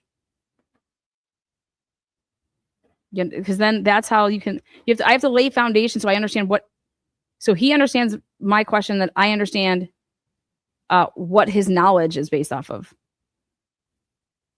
I mean, he has to have watched these body-worn cameras, right? If you're just going off of pictures, I think that's so, but I don't know. But I have to ask him questions to understand then how I can word my questions. She was asleep when that happened. She said, the next thing I heard was the beer pong table moving or being moved. I think, I can't remember if she said moving or being moved, but she heard what she told police was the beer pong table being moved and that she heard cups. She said, I could hear everything. Her bed was pretty much beneath him, right? So then we have a witness saying, I heard a loud bang. I heard the beer pong table being moved and I heard cups. Bethany. That's not what happened. That's not how that happened at all. The detectives took her statements and then applied it to what they thought it meant. And I'm going to go back over here to Brent Turvey, and I'm going to say, we're going to take out what Dylan has said, and we're going to take out what Bethany has said. And we're going to take out, the 911 call pretty much at 9 or pretty much at 4 o'clock in the morning. Okay. Like, these are all things that, going off of Brent Turvey and how he would want to go about the case, he would have been saying is highly problematic, going off of what Bethany is saying and going off of what Dylan is saying, right? And this 911 call, right? And so that's like that triangle, and we're going to put everything in that triangle somewhere else for right now, okay? Because we're going to try to separate attacking and saying, well, hey, because based off of the crime scene and based off of the digital evidence that will then come about, then you're going to say, okay, then they're lying. And it's like, no, because they always kept prefacing things like, I was sleeping, or I was this, or I was that, or I was in and out. I don't know if I was dreaming, or this is what I heard. But, you know, the people that interviewed her, them, sucked because they did not lay out and get any of the specifics. They didn't say, well, they did not ask Dylan, you were saving a number in your phone. Did that happen before or after that? That's why Ann Taylor wanted to know a lot about like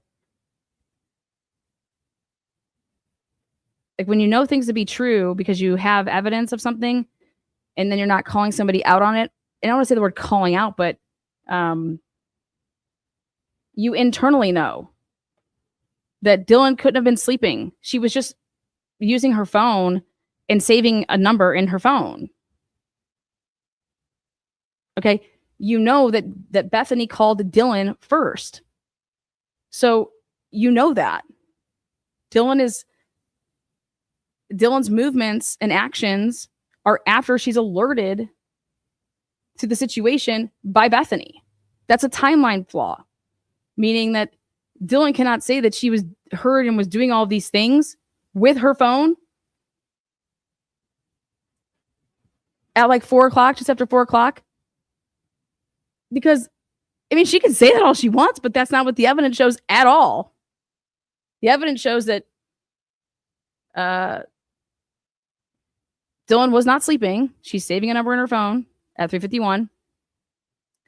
And that it isn't until Bethany calls her that she begins doing things with her phone, like texting and calling her roommates, and then texting back with Bethany, and then calling Bethany back. Okay. So, and it would seem like that they know that. The girls do. The girls know that the timeline of, they know it immediately because they say things like, oh, I don't know if Bethany called me, or, you know, I called Bethany, and the same thing for her. And like, when they first want to talk about it, they don't get specific, but they even acting like they had text messages back and forth. It's just so.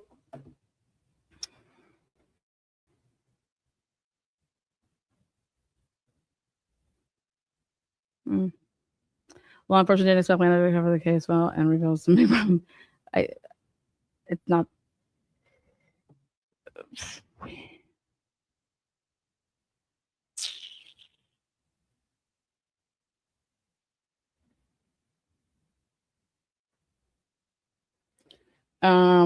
Not one call to the victims overlapping. That's what I'm going to show him. What could be considered potential staging of text messages, but you know,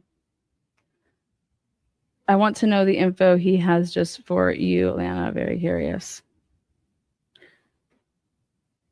We'll find out. I usually lurk, but I'm excited for things that are moving. We'll see. See how things move.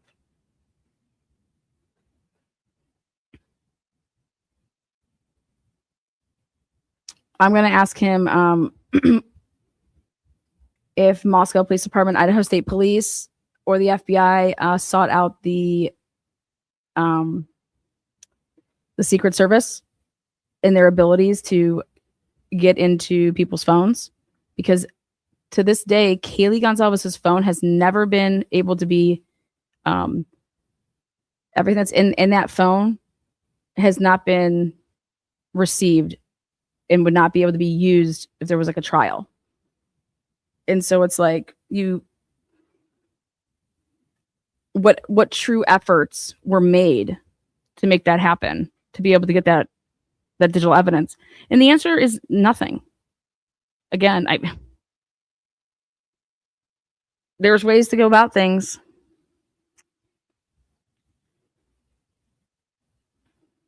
We're going to talk about federal protocols versus local protocols with the chain of custody, and I have questions about that.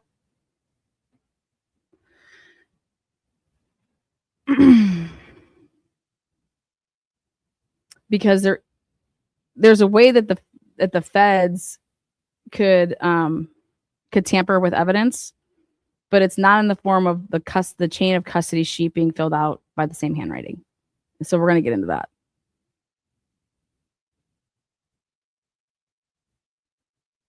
Because it is protocol for the federal peeps. So when they receive something after it's gone through the chains with local law enforcement, when they get it, the feds get it, then what they do after they receive an item from local state, they then take their own piece of paper and write in and regurgitate everything that's on the local law enforcement's evidence, collection evidence, and then they put that on theirs. So that's not where the issue is. Where the issue would lie is the sealing of the packaging once you would get it, once the feds would have gotten it. So like I said, we're going to get into a bunch of things. But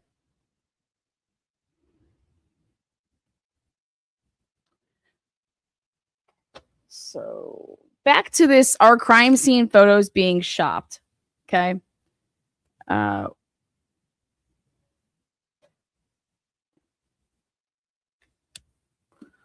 Why would people be talking about the fact that why would there be whispers, rumors being circulated that this is taking place right now?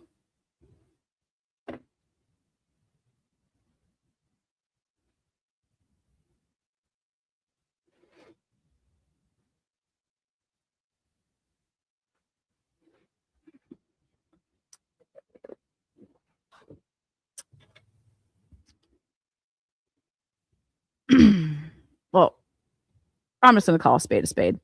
Okay. If this guy comes out and he tells the world that he has 59,000 files, he's seen everything unredacted, right? There's a difference between shopping and every day we get in our cars and we go to the mall, we're shopping. Okay. But there's also shopping from the standpoint of what I have and I'm going to try to shop it around, right? So who's actually doing the shopping? Okay. Who has the money? I don't got no money to call up nobody like Chris and be like, hey, Chris, how much do you want for your files?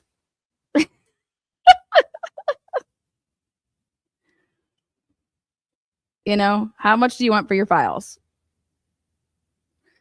But I can tell you that there's people out there that could. I couldn't. Versus Chris hitting up people and saying, hey, I got all this shit. How much do you want to pay? Hey, I got all this stuff. Do you want it? Okay. Now, a question I have is, Chris came to YouTube, right? I haven't seen, which, hey, don't get me wrong. You guys know how I feel about mainstream media. But there have people always that have been first interviewed by somebody that has like a YouTube platform, and then they go in like the media then goes and like hawks that person and like, okay, hey, then we'll have you out on the channel, like, or not their channel, but their news channel. Has he been on any news channels yet, or a legacy media? I'm going to ask him Why not? Have they approached you? And what do you think about it? I don't know if that's been asked. I can't. If it has been asked, let me know. I don't know if it was. He doesn't like Emma. Hey, right there. We agree on that. But it's not a matter of that. It's like, I want to know, have they reached out to him? Have they reached out to him? So.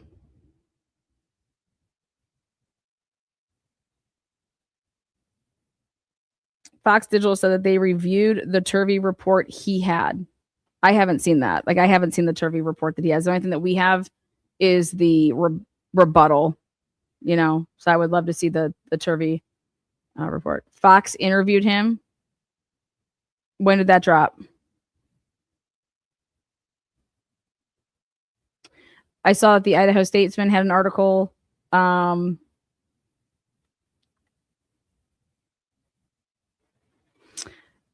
This is how I look at it. If MSM or legacy media or people in that industry are saying that crime scene photos are being shopped or being bought or not being bought or being attempted to be bought or being attempted to be sold, I say prove it. So I'm going to come out and be the first one. Nobody, not a single person, has ever emailed me, has ever texted me, or has ever made a phone call to me saying, hey, Lana, do you want access to the unredacted crime scene photos and or autopsy photos? Never once.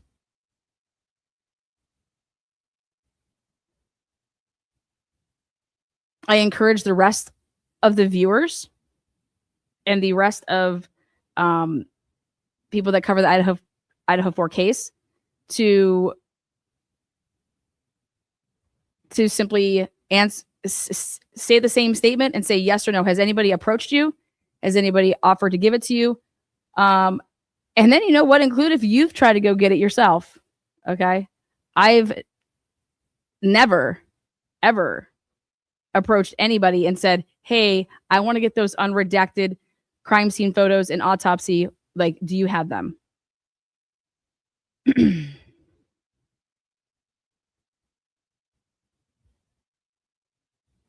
What are you talking about? I'm not talking about who's giving. Okay, you need to understand this is something different. Okay.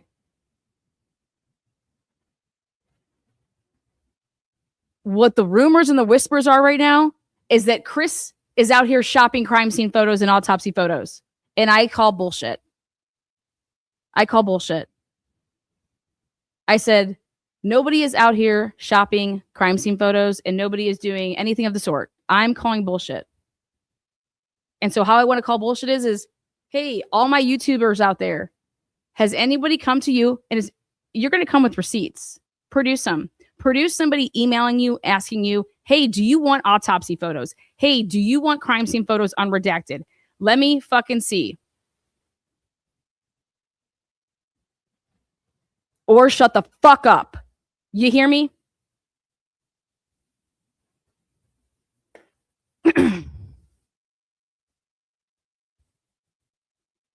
You're going to go run around telling people that people are trying to shop crime scene photos and autopsy photos? Fucking prove it. Or shut the fuck up. So here I am. Nobody has ever, never once in the entire existence of the Idaho4 case has ever come to me and ever said, Lana, do you want unredacted photos? Lana, do you want access to unredacted autopsies? Lana, do you want access to whatever? Nobody has asked me if I have the stuff, can I get it? Nothing. Never once.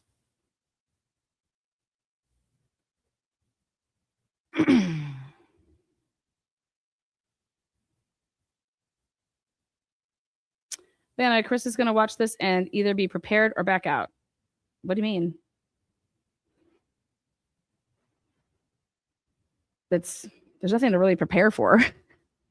It's when you know the case, like I know the case, you can ask really good questions. Okay. So I'm going to ask, it's not even about his book, more or less. It's like, well, I know that I have long sheets of stuff that I have questions to, but the way that I'm asking my questions, though, isn't like, it's like, what document did you get that from? Where is that? Like, who, with what you read, was that being handled by the feds, Idaho State Police? You know, who was handling what? Because I can then go help us FOIA shit and get the stuff that maybe is available and that they're telling us isn't. So I don't think Chris has no reason to never not come. Chris is like, yeah, let's fucking talk, man. I always love it when people can talk to me about cases that they know a lot of, because then they'll jog my mind about, oh my God, yeah, you know what? Let me go back and take a look at that. You can't jog my brain if you don't know what you're talking about. So that's why it's important that, hey, and everybody has different things that they want answers to. Maybe something that you want answers to, I'm like, I don't give a fuck about that, because in my brain, I know that has nothing to do with shit. Like, but you may want it for whatever the fuck you want it for. And no knock on that. It's just, I don't see it that way. But that's why I like coming back and watching the questions that you guys will have. Hey, something, I try to grab it. Okay, hey, ask him to describe where, wait, what? Ask him to describe where the hidden folder was located. See, I don't even know what that is. Hidden folder. Hidden folders. I mean, everything's hidden in Discovery, in my opinion, because they fucking, the way they label the shit, it's hidden. If he shows, might change my mind about him. If he doesn't, there's the answer. True. Lana, will you ask him to share the Brent Kapaka 25 pages he has to remove for this book? Yeah. Yeah, he should share it. He should share it. Hey, this is just what didn't make it, you know? Maybe there's a deal that, I mean, I don't know his deal that he worked. You know, who's all getting kickbacks on the book. He says he's already gotten paid for it. Well, I don't know.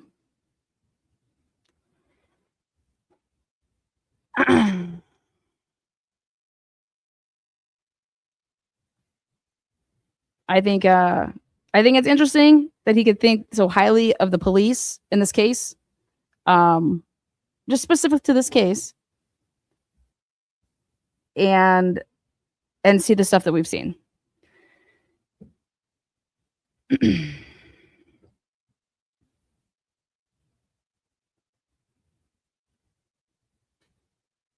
And I'm going to give you guys a little secret on books. It doesn't matter that he's already been paid for it, you guys. Okay?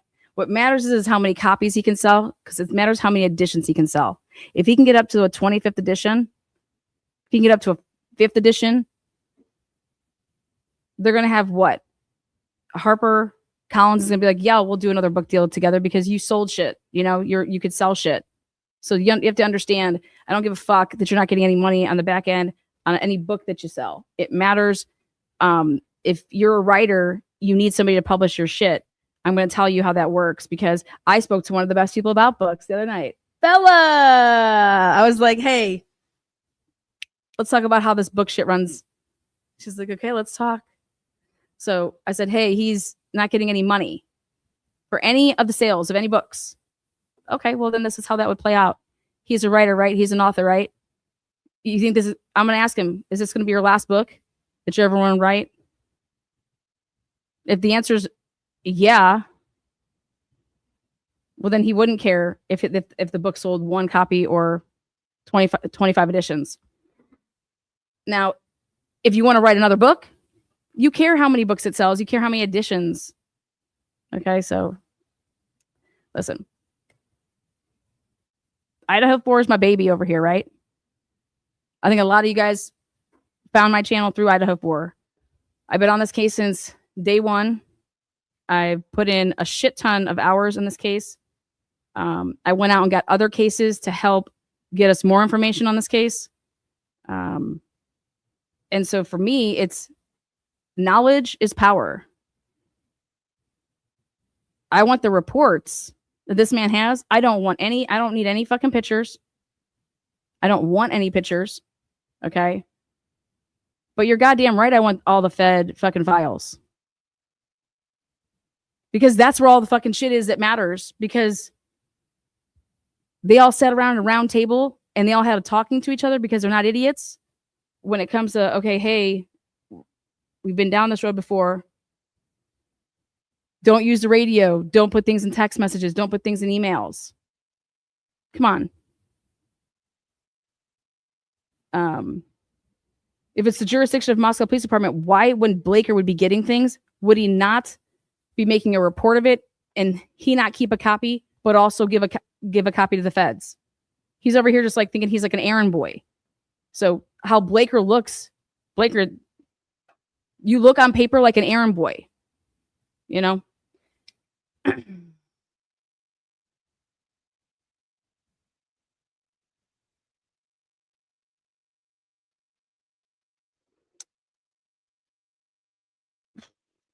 Thank you. Appreciate it. Yes, he did. He interviewed or spoke to Ann Taylor. No, the answer is no. There is no way that Ann Taylor spoke to him. Okay? The answer is going to be no to that. And if I ask that question, he says yes, who do you think is going to be the first person to call Ann Taylor and ask for a comment on that? Me. How do you know that I haven't even already called Ann Taylor and asked her if she's talked to him? This Sunday night, Chris has dedicated, 8, 9, however many months it's been to write a book, right? That shit ain't easy. To write this book. And he's going to be here. Here's the questions. Here's the answers. But my questions, I think, are just going to be a lot different than what we've seen. Because you're attacking this as an investigator. You know, to be able to say the things that you're saying. And what material did you review to then be able to say the things that you're saying? Funk's testimony, right? Or her statement. I don't know what she testified to the grand jury. Then you have the body camera, excuse me. Then you have the ring style camera down the street. Cups. Bethany Funk's testimony, right? Or her statement. I don't know what she testified to the grand jury. Then you have the body camera, excuse me. Then you have the ring style camera down the street that records a loud bang contemporaneous with the screaming. And then you look at it and say, let's take everything we just talked about. The probability of the blood cast. Why wouldn't the screaming and the loud bang be actually one of them going into the bedroom and seeing what they saw and scream? And then run out of Xana's room and then run into the table, crash bang, right? And then that's why Bethany called Dylan, because she's the one that was screaming because of what she saw in the bedroom. Oh my God, Lana, you just made so much sense there, didn't you?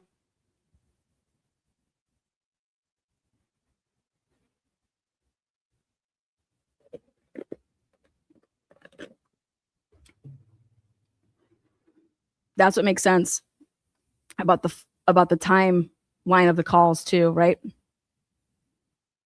That's why Bethany calls Dylan.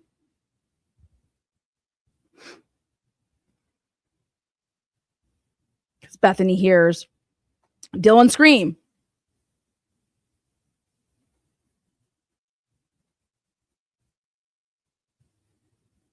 Off, printing on a wall, the flat surface, the far wall, the wall to the left where that console was, all of those different things, how you navigate the table. You look at all of those different things and the probability that's the case. And then you say, wait a minute, Bethany told us she heard a bang. The camera told us it heard a bang. And she said she heard somebody moving the beer pong table and she heard cups, the movement of cups. So is there any reason we wouldn't believe what she says? So then the question becomes not. See, no way. People are going to be, this is what's going to be in my comment section. Lana, stop interrupting him. No, sorry. I'm going to let you know that right now. I'm going to have to, I got to stop you right there. Hold on. No, actually, we're going to talk about how Bethany's statement, and I already have it prepared here. This is what it is. It was the cops taking what she said and then saying that it was X, Y, and Z. No, please interrupt. No, please interrupt. LOL, we need facts. No, but I'm just saying this is what you're going to see in the comment section of my video when we're done from Sunday. Lana, stop interrupting. Well, there's two reasons I interrupt people, and it's because I want clarity on something. Okay. And the other reason I interrupt people is because my platform will never be used. And I did it a lot when I interviewed this kid. If I think that you're trying to go to I'm not going to let you lie on my platform. Okay, that makes sense? And there's a couple different interviews that I knew people wanted to go to certain spots because I had talked to them beforehand, and I cut them off. You're not go peddle that shit on someone else's channel. So that's how I operate. But Chris, I don't think he's going to do any of that. All right. And I'm not here for story time. Sorry. I have no problem saying this, but I think I know a lot about this case. I don't care what files he has, because I know a lot of stuff that aren't even in the files. You have to watch the motions. You have to watch all those hearings. There's a lot of stuff in all the body worn cameras that we have, the interviews that we have, that they're not in the files, because when you're writing up a report, I'm showing you guys that the report doesn't match even the interview. So we're not here for story time. I just don't want blanket statements. Where'd you get that from? What specifically did you get that from? Where do you remember seeing that? Was that handled by the feds? Was that handled by MPD? Was that handled by Idaho State Police? What did Latah County have their hands in?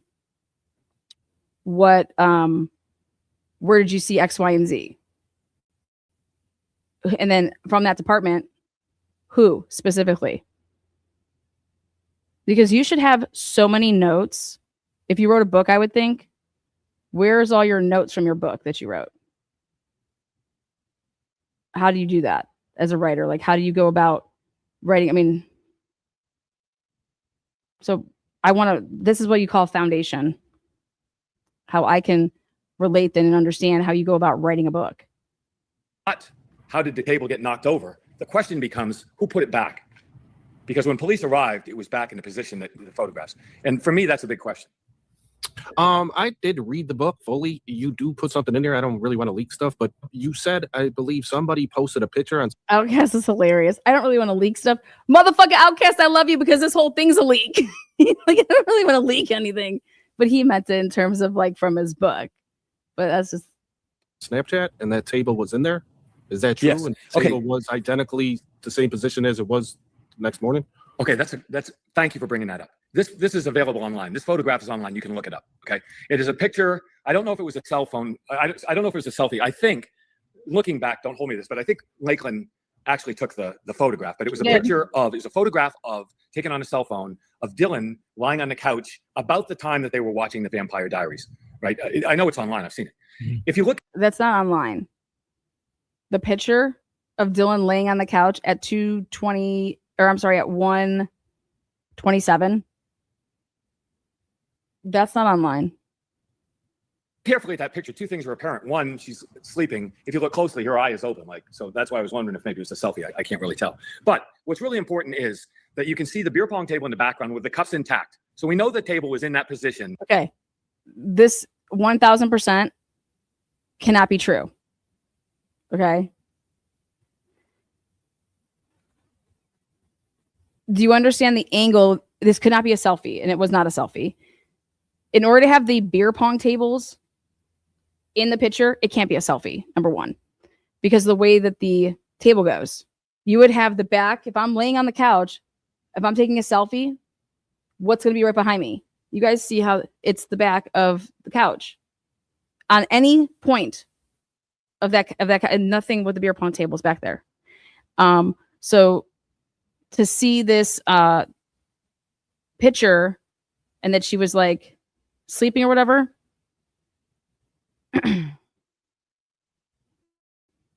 At approximately 2:15, 2:30 in the morning, because we have a photograph of it, right? She's taking a picture. Lakeland took the picture, or Dylan. Okay, let me tell you something. Lakeland is not there at 2:15 and at 2:10. Okay. And this is what ended up happening, guys. This is why these fucking people suck. There is a time change between Boise, okay, and between Moscow. All right. And you have to take into account the time change. Because if you take a screenshot and you take a screenshot of the picture that you took, all right, or once you if I leave Moscow and I go to Boise and I do my interview in Boise and I look at my phone, it is going to appear that if I go off of the timestamps of where I am located at the time that I'm talking to doing my interview, like Lakeland would have done, like anybody that's going and leaving out of that time zone, they're looking at their phone, just like this is what happened in the Dylan interview. And so I'm telling you this right now, that according to Lakeland, you have to see her interview, right? But she had left. She leaves because she goes back to her sorority house, and she's back there at such and such a time, and she's gone before Maddie and Kaylee ever come home. Maddie and Kaylee get home at 1:56 a.m. Okay. And then what happens? So before all of that, so this whole about like 2:10 or 2:15 or whatever, no, that's 1:15, 1:10. And I think the timestamp is 1:24. Okay. 1:27. Those are the timestamps. And those are the timestamps because Bethany talks about it. Bethany talks about it in her interview with Noonan's right outside the house and says, hey, oh, I can look like I have a picture or whatever. So just please understand all of that. And so this time right here, this is not correct. I know this for a fact. Okay. Lakeland, they have her on surveillance cameras from at the sorority house of what time she got back, and everything lined up. And then they realize that, oh, it's like, it's always been this time that Lakeland never messed it up. It's Dylan and her stupid interviews when she's in Boise and Gooch and Blaker are just letting her go on and talking about these timestamps, knowing that they're all off a fucking hour. That's why she thought that she's like, oh, I didn't realize that he called me when she thought that she made the text to Eric Gower at 3 instead of the 2:10 text. She's like, oh, at 3:10 I text him. And then he writes back at 3:13. No, it was 2:10 and it was 2:13. But the reason she's saying 3:10 and 3:13 is because she did her interview with Blaker and with Gooch in fucking Boise. And she's looking at her fucking phone. And her phone is now comporting the time because when that would have happened on the night of the murders, that's the time that it was in Boise. So at 2:10, when she made the text, it was Boise 3:10. Okay? Because Boise's only behind 2 hours, not 3 from Eastern Standard. That's how I always comport my shit because I live in Eastern Standard. This spitting nothing but facts here. Okay? So, now, hearing the rest of this. I don't know which, but we have a photograph. I don't know how you could, knowing this case, you would have to know if you can see the back, if you can see Dylan on the couch and you can see a table that's a beer pong table, okay, and it's in the living room, that is impossible for it to be a selfie. One, I will put my channel on it. It's impossible because the selfie does. If you are laying at any point on that couch, there is no way in hell you're able to see the table. Unless, one thing would be, unless your beer pong table is then in front of your fucking stairs. You understand? Yours, which means, and you could be laying at the totally, how that could only be possible is if your beer pong table is in a completely different location. And you could see maybe, and that would be Dylan have to be at the end of the one side of the camera, but at the couch was on the left side, and she would have to be like taking it like this, okay? And And it's just not a selfie because it's not Dylan's phone. Okay. And it makes sense because the phone that it came from, Bethany was the one that had that. Bethany had that picture. So Bethany.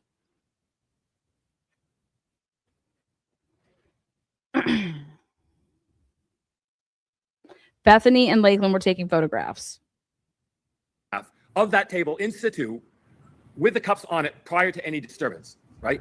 And if you look carefully, you can look at the patterns on the floor. You can look at the floorboards, and you can look at the position of that brass console behind it, and you can see that it's very similar, but it's not the same.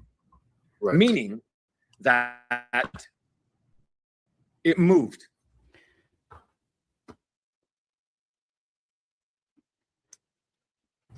It means that it moved. And then, okay, then that means it would have moved from the point possibly of so many different things, because Kaylee and Maddie aren't even fucking home yet.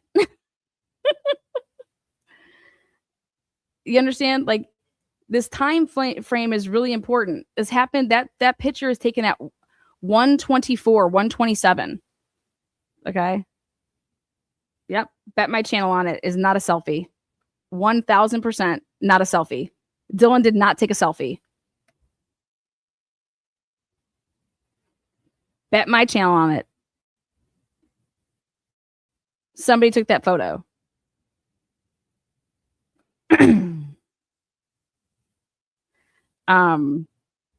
Regardless, there is still, all of this time has to happen. Maddie and Kaylee have to get home. Okay. Then after Maddie and Kaylee get home, right?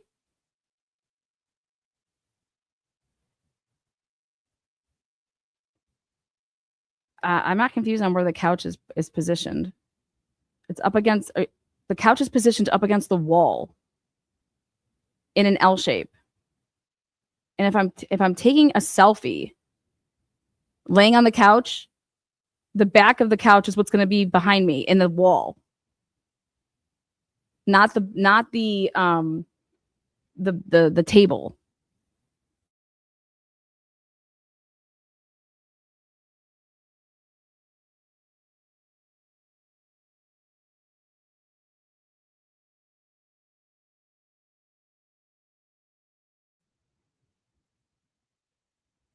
Yeah. Send the pic. Oh, I see what happened here.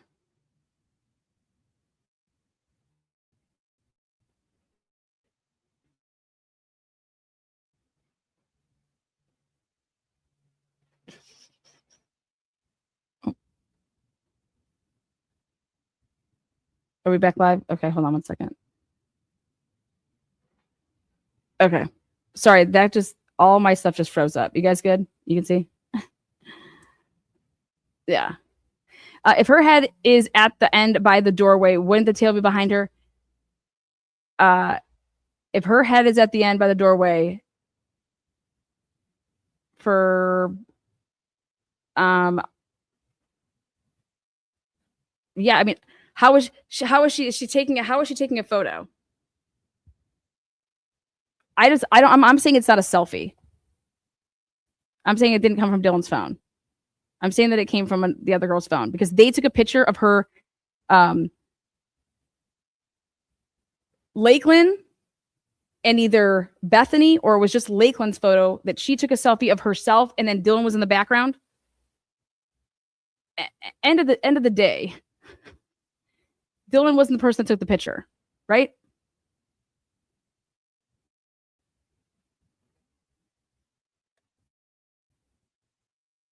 Can't say that it was knocked over and placed back in almost the same place. Maybe when they were going in the kitchen, they moved it. But that's further evidence of what the table looked like prior to the crimes and what it looked like when police arrived. Very similar, which is important. Not the same, which is very important. So, wait, what?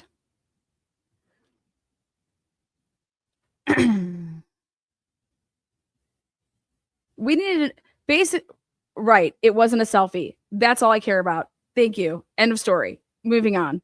Bottom line is that so much time, the time of that picture was not in the 2-hour time frame.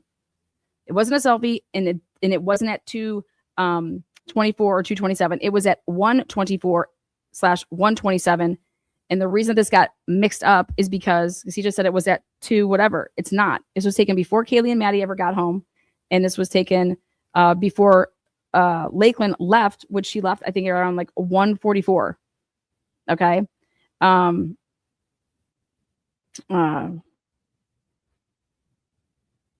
Dylan got caught in the picture, and what it was is she was laying on the couch. And the question I would want to know is where are the chips? Are the chips there? Where are those chips? Where are the chips in the picture? That doesn't even matter. The table does not matter yet because there's just too many fucking variables of people coming home. True. And if the table was up, remember? So I don't believe that any one of those girls would have taken the table and folded it down.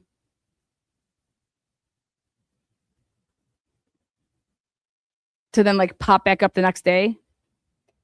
That's something that I would think a guy would do. I just don't think a girl would do it. Coming home, drinking. Oh, let me just make sure I pop this table down. Guys, the house was a wreck. Okay, let's be real. Okay, Chris, we have 1,000 questions in the chat. Guys, am I being too specific about with the 1112 and the Linda Lane video? They track his car, and you have Molly McMichael's visit to the house. You have all of those different factors, and they map it out chronologically. And they did a very good job of right there. They did not do a very good job of it. And so I've been working with Mark B, and we actually have the video, how we want it to be teed up. And then I have the expert report, the original one. And then I have the expert report for the rebuttal, and to show the absolute blatant false claims in Agent Hill, in Agent Hill's report. Blatantly false. They doubled down. It is not the same vehicle because you cannot be at point A. Okay. You cannot be at point A before you've ever been to point. You cannot be at a point B and you haven't even gotten to point A yet. Okay. That's how we're able to do this. And there was a vehicle that came out of it. And that's why they used the 1311 camera to say this is the one that we got that has no front license plate or whatever the fuck they're talking about. Well, that's not the same vehicle that's seen on 12 or the Ridge Road one. The Ridge Road camera at 401 isn't the same vehicle that you're using to say that this has no front license plate. And so I look forward to showing that because it's just it shows that the FBI they knew that the time was off. And then he just acted like he just couldn't do math or something. of that with the white car. I'm not saying they did a good job tying it to Koberger, but they did all of this in great detail. Here's the problem. See right there, he said it perfectly. They didn't do a great job of tying it to Koberger. Well, they didn't tie it to Koberger. That's the thing. They didn't do a great job tying it. Well, they just flat out did not tie it to him. Right. If you look at the accepted timeline, that this happened sometime after 4:06 or whatever the last thing is, and you look at the white car speeding away at roughly 4:20, you have a very small window. And if you look at the fact that blood was fresh on the killer when he attacked Xana, based on the cast off on the surfaces of the common areas of the second floor, and you look at the 1112 audio and the thud and the yelling and the dog barking, if you put all of those things together, as the prosecution has, you have a very, very small timeline, specifically between when many people speculate Xana was attacked, the video or the audio signature of a voice and the thud, right? And the car speeding away. That's approximately 3 minutes. So the answer to your question is, how is it conceivable that somebody got out of there covered in blood, which is proven they were covered in blood? How did they get out of the house without leaving anything on the floors or anything outside or anything in the car or anything in his apartment or anything in Pennsylvania or anything? The DNA on the knife sheath was, And this is where it's like ding, ding, ding. It's because you're applying the scream to Xana.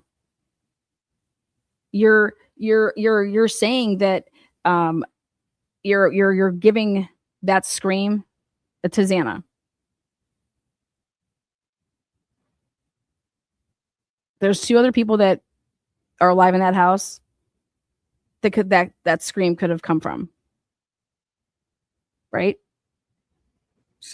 human cells, right? Nothing has ever been found. So that's one question in terms of timeline. But the next timeline is, what, if anything, could be offered as an excuse, as evidence of how someone altered that blood, diluted it with an unknown substance, cleanup or anything? How is it conceivable that happened in 3 minutes? So to answer your question, that's why it's like, what that basically proves is that the car that sped away, that would give you what? More pause to say that it, what we've always claimed over here is, how do we know that the car that sped away didn't truly have Dylan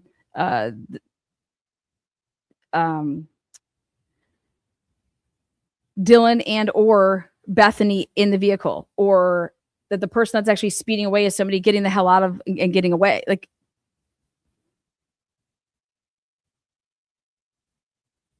the person that was cleaning up needed to be still there. If you're saying that the scream was from Xana.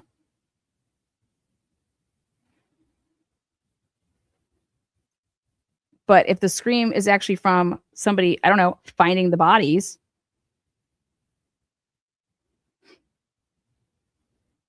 I think that we can all agree here to say that this did not take 7 minutes. And this was not one weapon. Okay. And I like to hear from Brent Turvey, because he's over here saying this is 1000% a staged crime scene, right? But let's ask him if there's other the state's the one with the burden of proof to say that this was one person and that they used one weapon. Well, the evidence does not suggest that in the slightest. Okay. And then they're quick to say, well, it's because it's more people. Or I said, or could this be done by one person, but you need a hell of a lot more time, which makes just the white car, throw that white car the fuck up out of it. Like, throw the white car out of it. But they need the white car because for whatever reason, hey, well, we need to put Brian Kober going to that house. Well, what is that white car? What? Okay.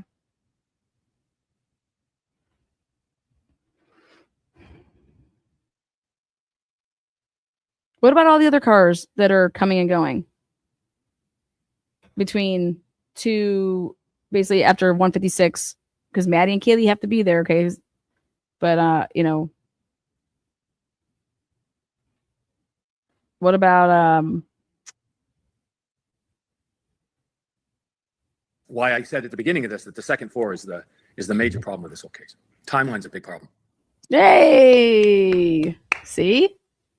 Timeline's a big problem.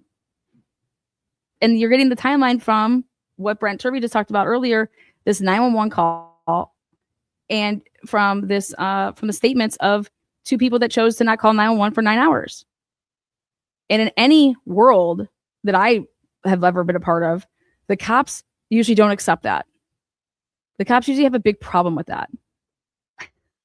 Like, they're just not usually like just accepting of that. But in Moscow, they're accepting of it. So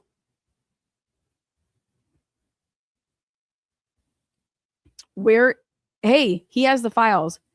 Where's the Dylan interviews with the FBI? I want to see those. Where's the interviews if Bethany ever had another one? Because there's none in the other ones. None with the locals, the state.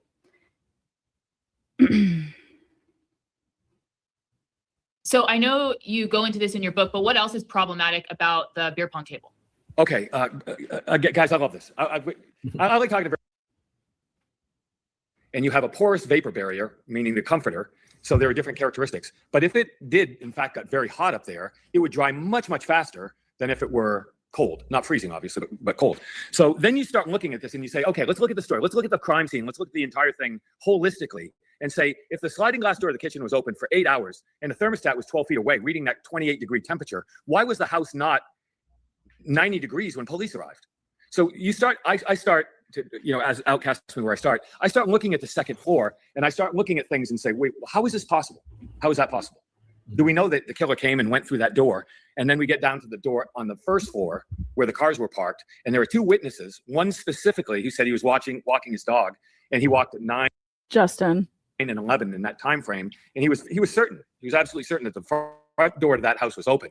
When Hunter Johnson arrived at that house, the front door was not open. So how did it get closed? Who closed it? Why was it open? When was it open? Also, Hunter Johnson said that he had to, when he went upstairs, that he had to open up Xana's door, whether it was physically all the way closed, but just the mere fact that it was at least closed, that he would say the phrase, I went upstairs and I opened up the door, because his perspective of going in there, he couldn't see anything, right? So he has to open it. So whether the door was completely closed or not is irrelevant to me.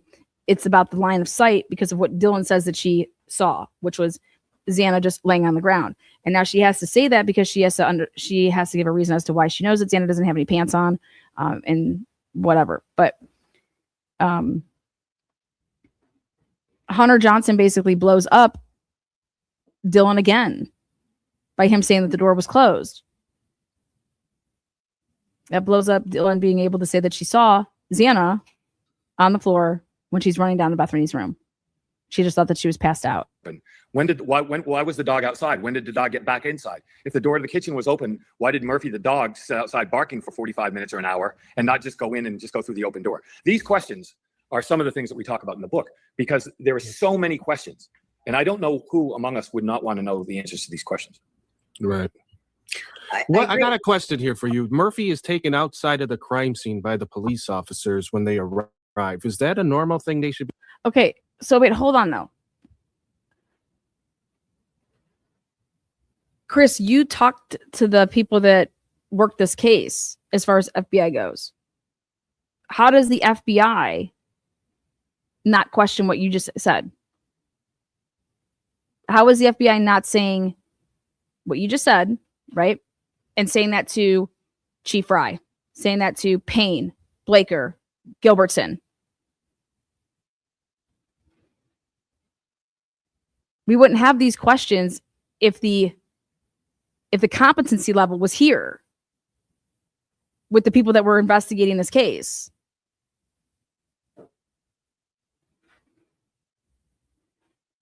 That question would have been asked and wrote in a report the answer.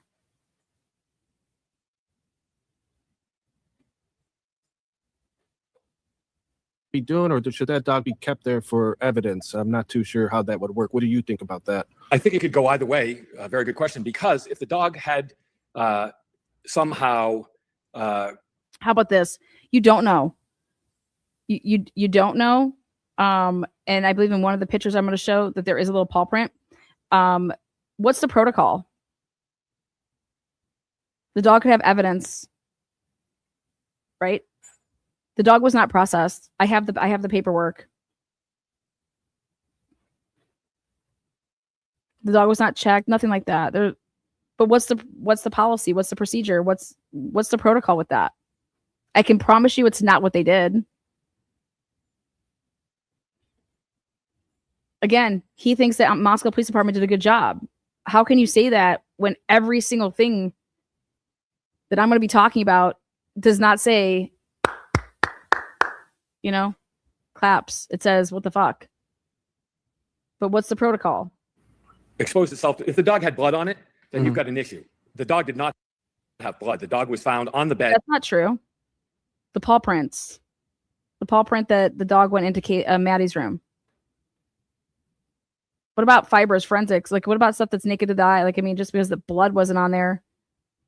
I mean, but nobody checked the dog. We saw that. The dog wasn't checked. We have the body worn camera.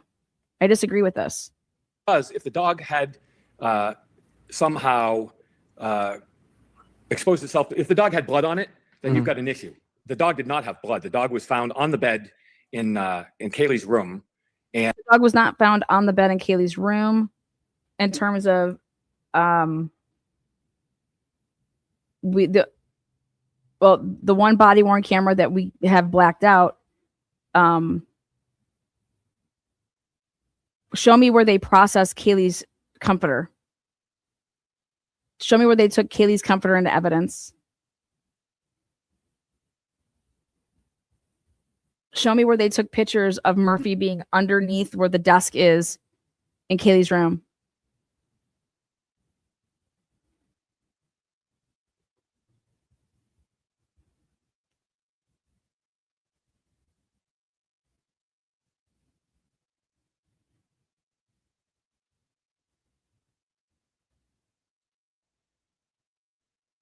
We don't have any of those pictures. Where's Kaylee's comforter being sent to the lab and being processed? It didn't. Where's that happening?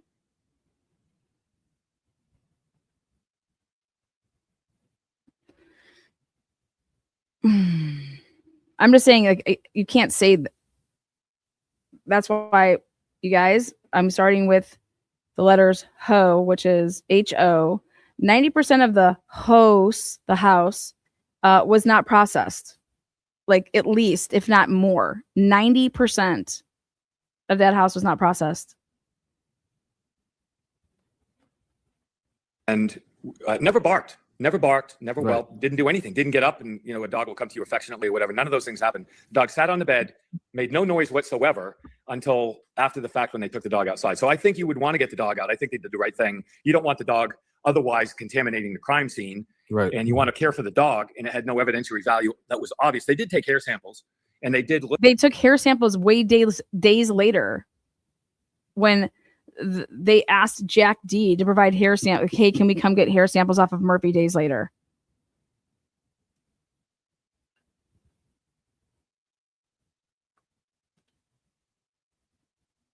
Look at the dog. I think they did what anybody would do. I think there's no problems at all taking that dog out of there. Okay. There's no problem taking the dog out after the dog's been processed. You'd also want to take a look at the balcony of Kaylee's room. Okay. Because when everyone wants to talk about how the dog get in, how the dog get out type of thing. Well, Kaylee's room had a balcony slider, and it was Dylan that mentioned the fact that it looked like her curtains didn't look right. Okay. And let's go back to the second floor again, and let's go Occam's razor. What do you think is the most reasonable, the simplest explanation for all the blood there being diluted? Okay, I can't say because I don't want to theorize because it's a slippery slope, as you lawyers would say, right? You start down a slippery slope and it goes from there. I would ask your viewers, and I would ask you to look at the photographs. Okay, so what this tells me is that there is no. So that's not the question I would have asked. Chris, where is there any reports that you went through in all the documentation that you received where anybody is writing up a report explaining, like Detective Talbot, the crime scene head honcho here, any of these CSI lab workers, where do any of these people mention that it looks like the middle living room has diluted blood? And the answer to that is there is no report, is there?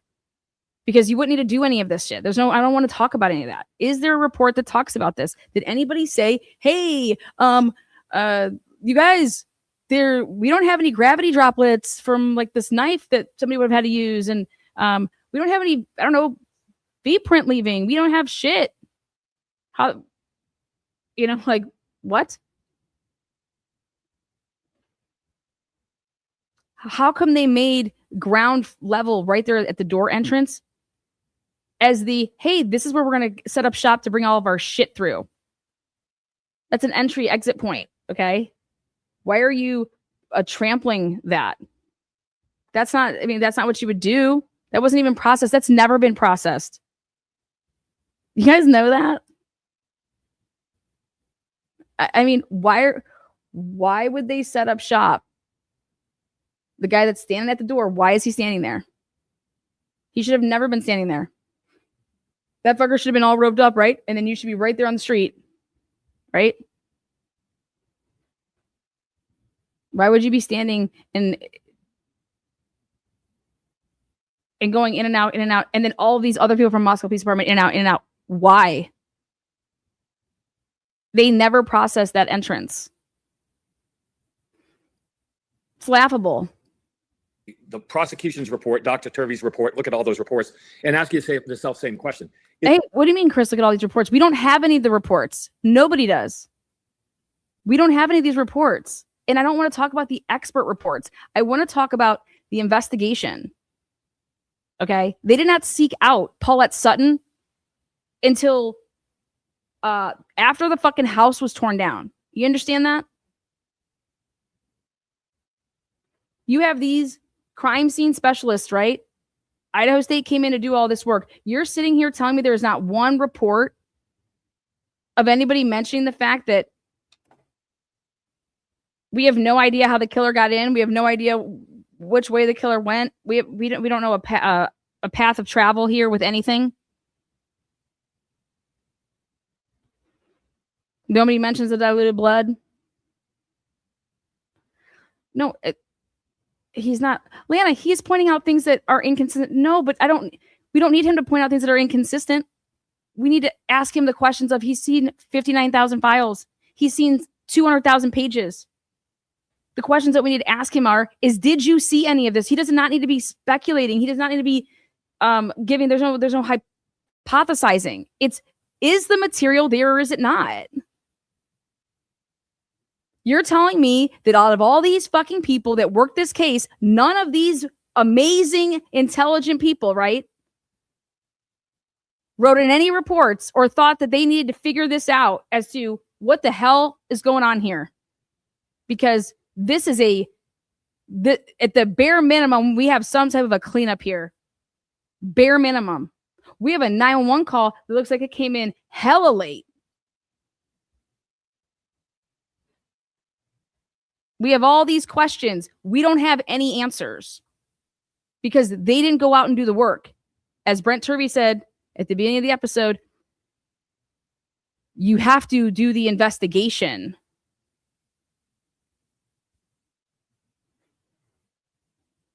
Yes, he has the files. You do not. How do we know that he has the files? When you have to ask specific questions. So you have the files, right? Okay, so simple. In those files that you looked at, what report did you come across where they processed the front door? Was it the feds that did it? Was it the Idaho State Police? Was it Moscow Police Department? What did they process of the front door? When did they do that? When did they send it to the lab? And guess what? None of it happened because we have all the lab reports and nothing was processed by the front door around that area on the foyer. Nothing.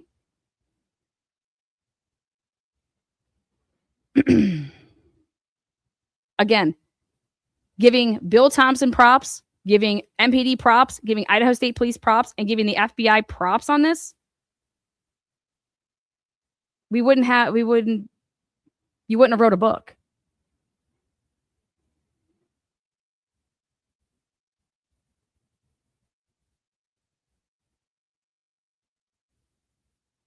But we'll ask the questions and we'll see what we get.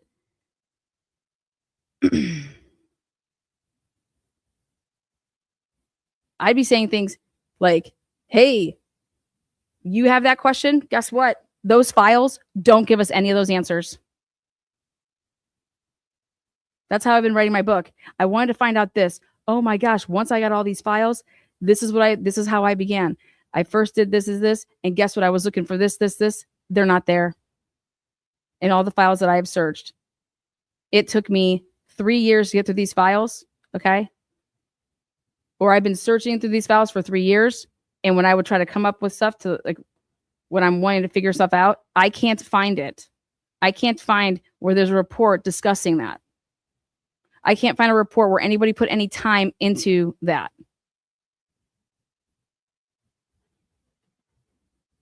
And then it goes back to Brent Turvey, which says,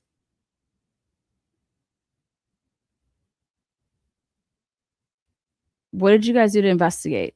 You guys just went off of the 911 call and what 2 people at the house told you.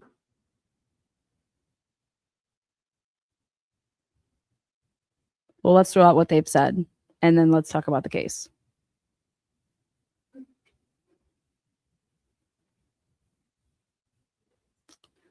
We'll see on the next one, guys. This was Idaho4. Are the crime scene photos being shopped? I'm telling you that I have never received an email. I've never received a call. I've never put one out. I've never tried to get any of the crime scene or the autopsy photos. Chris, nor anybody associated with his people, have reached out to me saying, Lana, do I want any of this material? Never once in the time that I've ever covered the Idaho4 case has anybody reached out to me, or have I reached out to them trying to get black market fucking photos. So mainstream media, the rest of the YouTube world, anybody who's covering this case, I am challenging you to make a statement on this behalf if you've either asked to get them or were asked to, if you wanted them. But this little rumor shit that's going around, we're just going to stop it right now. So, but I don't believe that there is any shopping or from either side, like any way you look at it. I don't believe that people have hit up this man, because I'm going to flat out ask him, hey, Chris, once you put out there that you had all these files, did people reach out to you saying that they would pay you a ton of money for these photos? And did you go anywhere and say, hey, give me a ton of money and I'll give you these photos? So I don't believe that it's happened. And I am asking those of you guys that have a channel, ask your viewers, state your piece on it, and move the fuck on. But for this to be pushed around right now, stop. Shut it down. Thank you, moderators, subscribers, lurkers, and always members. Boya Fridays. See you on the next one. Peace.